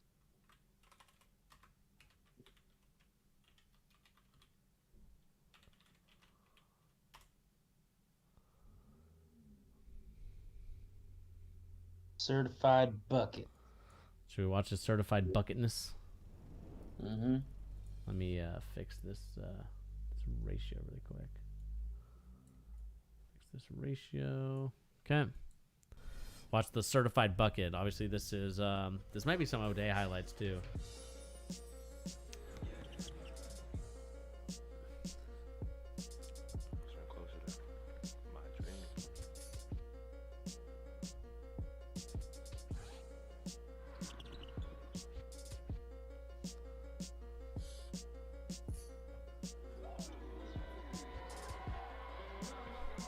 Got all the frat bro dudes, like the future frat bro dudes, going to O'Day as well. Yep.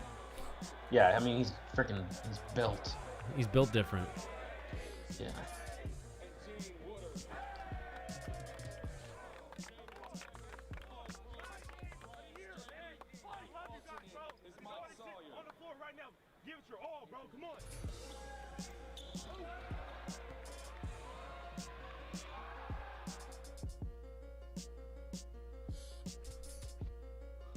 This is Garfield.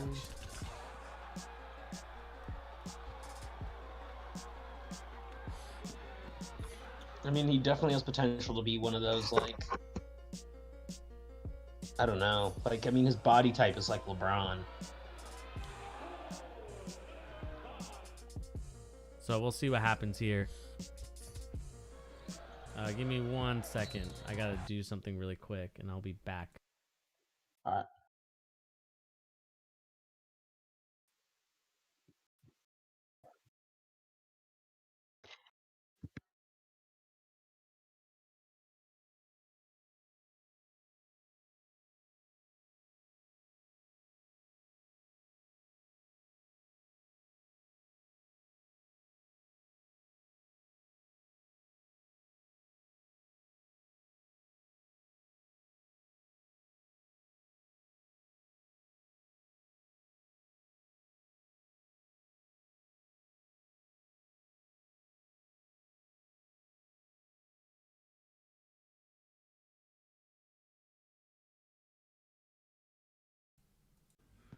Certified bucket. All right, there we go. Should be good. All right. We are back. This is the certified bucket Paulo.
He's big, he's athletic. I feel like he's really raw. Yeah, I think that's kind of the one thing that I've kind of noticed. We'll watch him kind of more in the... He's gonna be one of those guys who ends up a lottery pick just because he's like, so big and athletic. But like, seems like he could definitely improve a lot. I mean, we're gonna watch a little bit more of the AAU tape. Like, yeah, he definitely is a player that could definitely improve. Like, his jab step is probably the most impressive thing to me in terms of like being able to create opportunities for himself based off of his ability to jab at people and the ability to be shifty even without dribbling a basketball, which is something that you don't really necessarily see from a guy that his size. And I think the one thing that it looks like it could improve is probably the shooting. I mean, I know that he's got like a decent jumper. But I think he still can improve in that aspect. And I think just decision making as well. That's kind of something that I've noticed too.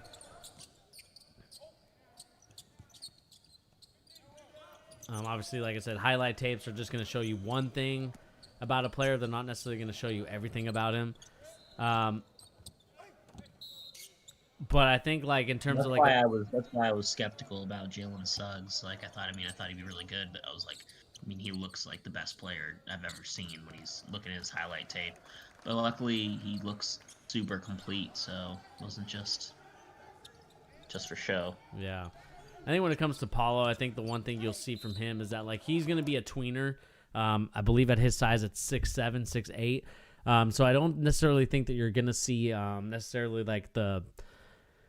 I'm trying to think what to call it. Like you're not gonna get a Jalen Suggs. You're not gonna get any of these guys. Him and like Chet Holmgren are kind of like those project type of players where I think that if you give him a couple years, I think he will develop into a nice, strong player. And especially as a tweener, like in between that like guard, that small forward, power forward role, he's definitely a guy like that. Kind of reminds me of like an Aaron Gordon or like or Jonathan Isaac, where like they're not necessarily like the most like their handle is not bad, but they're definitely like they're not big enough to guard the centers, but they're also not they're not big enough to guard the centers. They're not small enough to like be with the small forwards, and so he's kind of like in between that range. So if he can like, especially defensively, if he can get that motor going, I think he could be a decent player, and it'd be interesting to see him on Duke next year and see like how he grows and develops. But I mean, I'm not sure if there's any time for him to change his mind, maybe go to a different school, but what do you think? Like, are you sad that you kind of missed out on the Apollo, or what's your kind of opinion on that? I mean, if we get Chet, it doesn't matter at all to me. The thing is we're actually really deep in his position. I mean, like what we have, Timmy and Watson, I feel like they're both going to be here, potentially 4 years. And so those are, both guys who are like 6'9", can rebound, run the offense the way we want it to. And so, I mean, I don't necessarily think it would be a huge loss. We also got Dominic Harris and Julian Strawthard. Harris is a guard, but Strawthard's like a 6'7", 6'8", kind of, small forward, power forward who can shoot. And so he was a top 50 recruit from this recruiting class. And so, I mean, I don't think we're really missing out too much with not getting Paulo. Yeah, he's good, but I think we have enough depth, and I think landing someone like Chet would be obviously a much bigger impact. Getting someone who's like 7'1" with a huge wingspan that can shoot threes and dribble and, just has a complete game.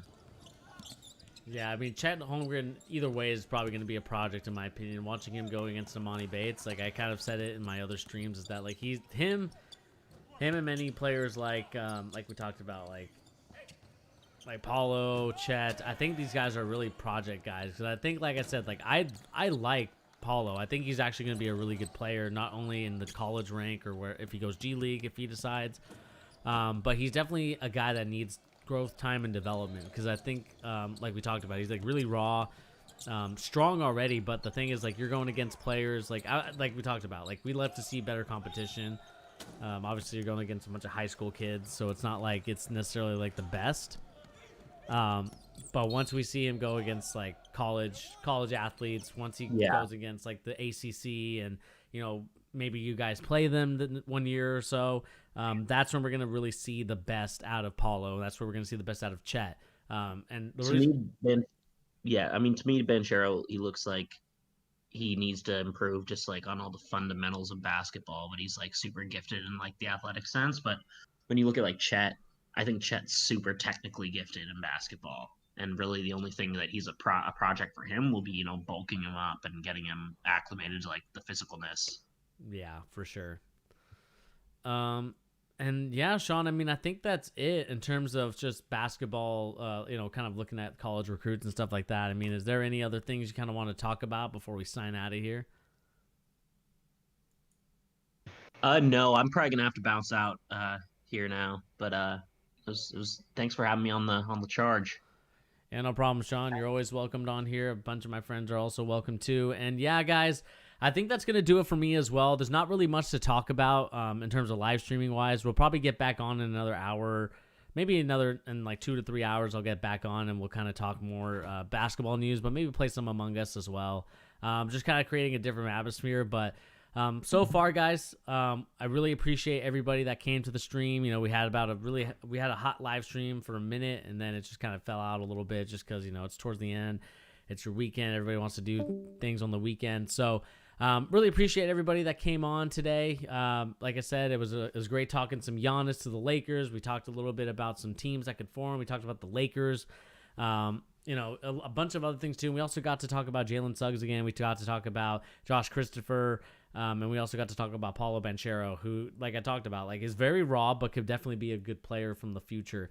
But anyway, guys, like I said, that name is Bernie. Thank you once again for joining me here on the live stream. Like I said, we'll stream way later down the line. Make sure to hit that like button. Also remember to hit that subscribe button, and I'll catch you on the next live stream. Peace, everyone.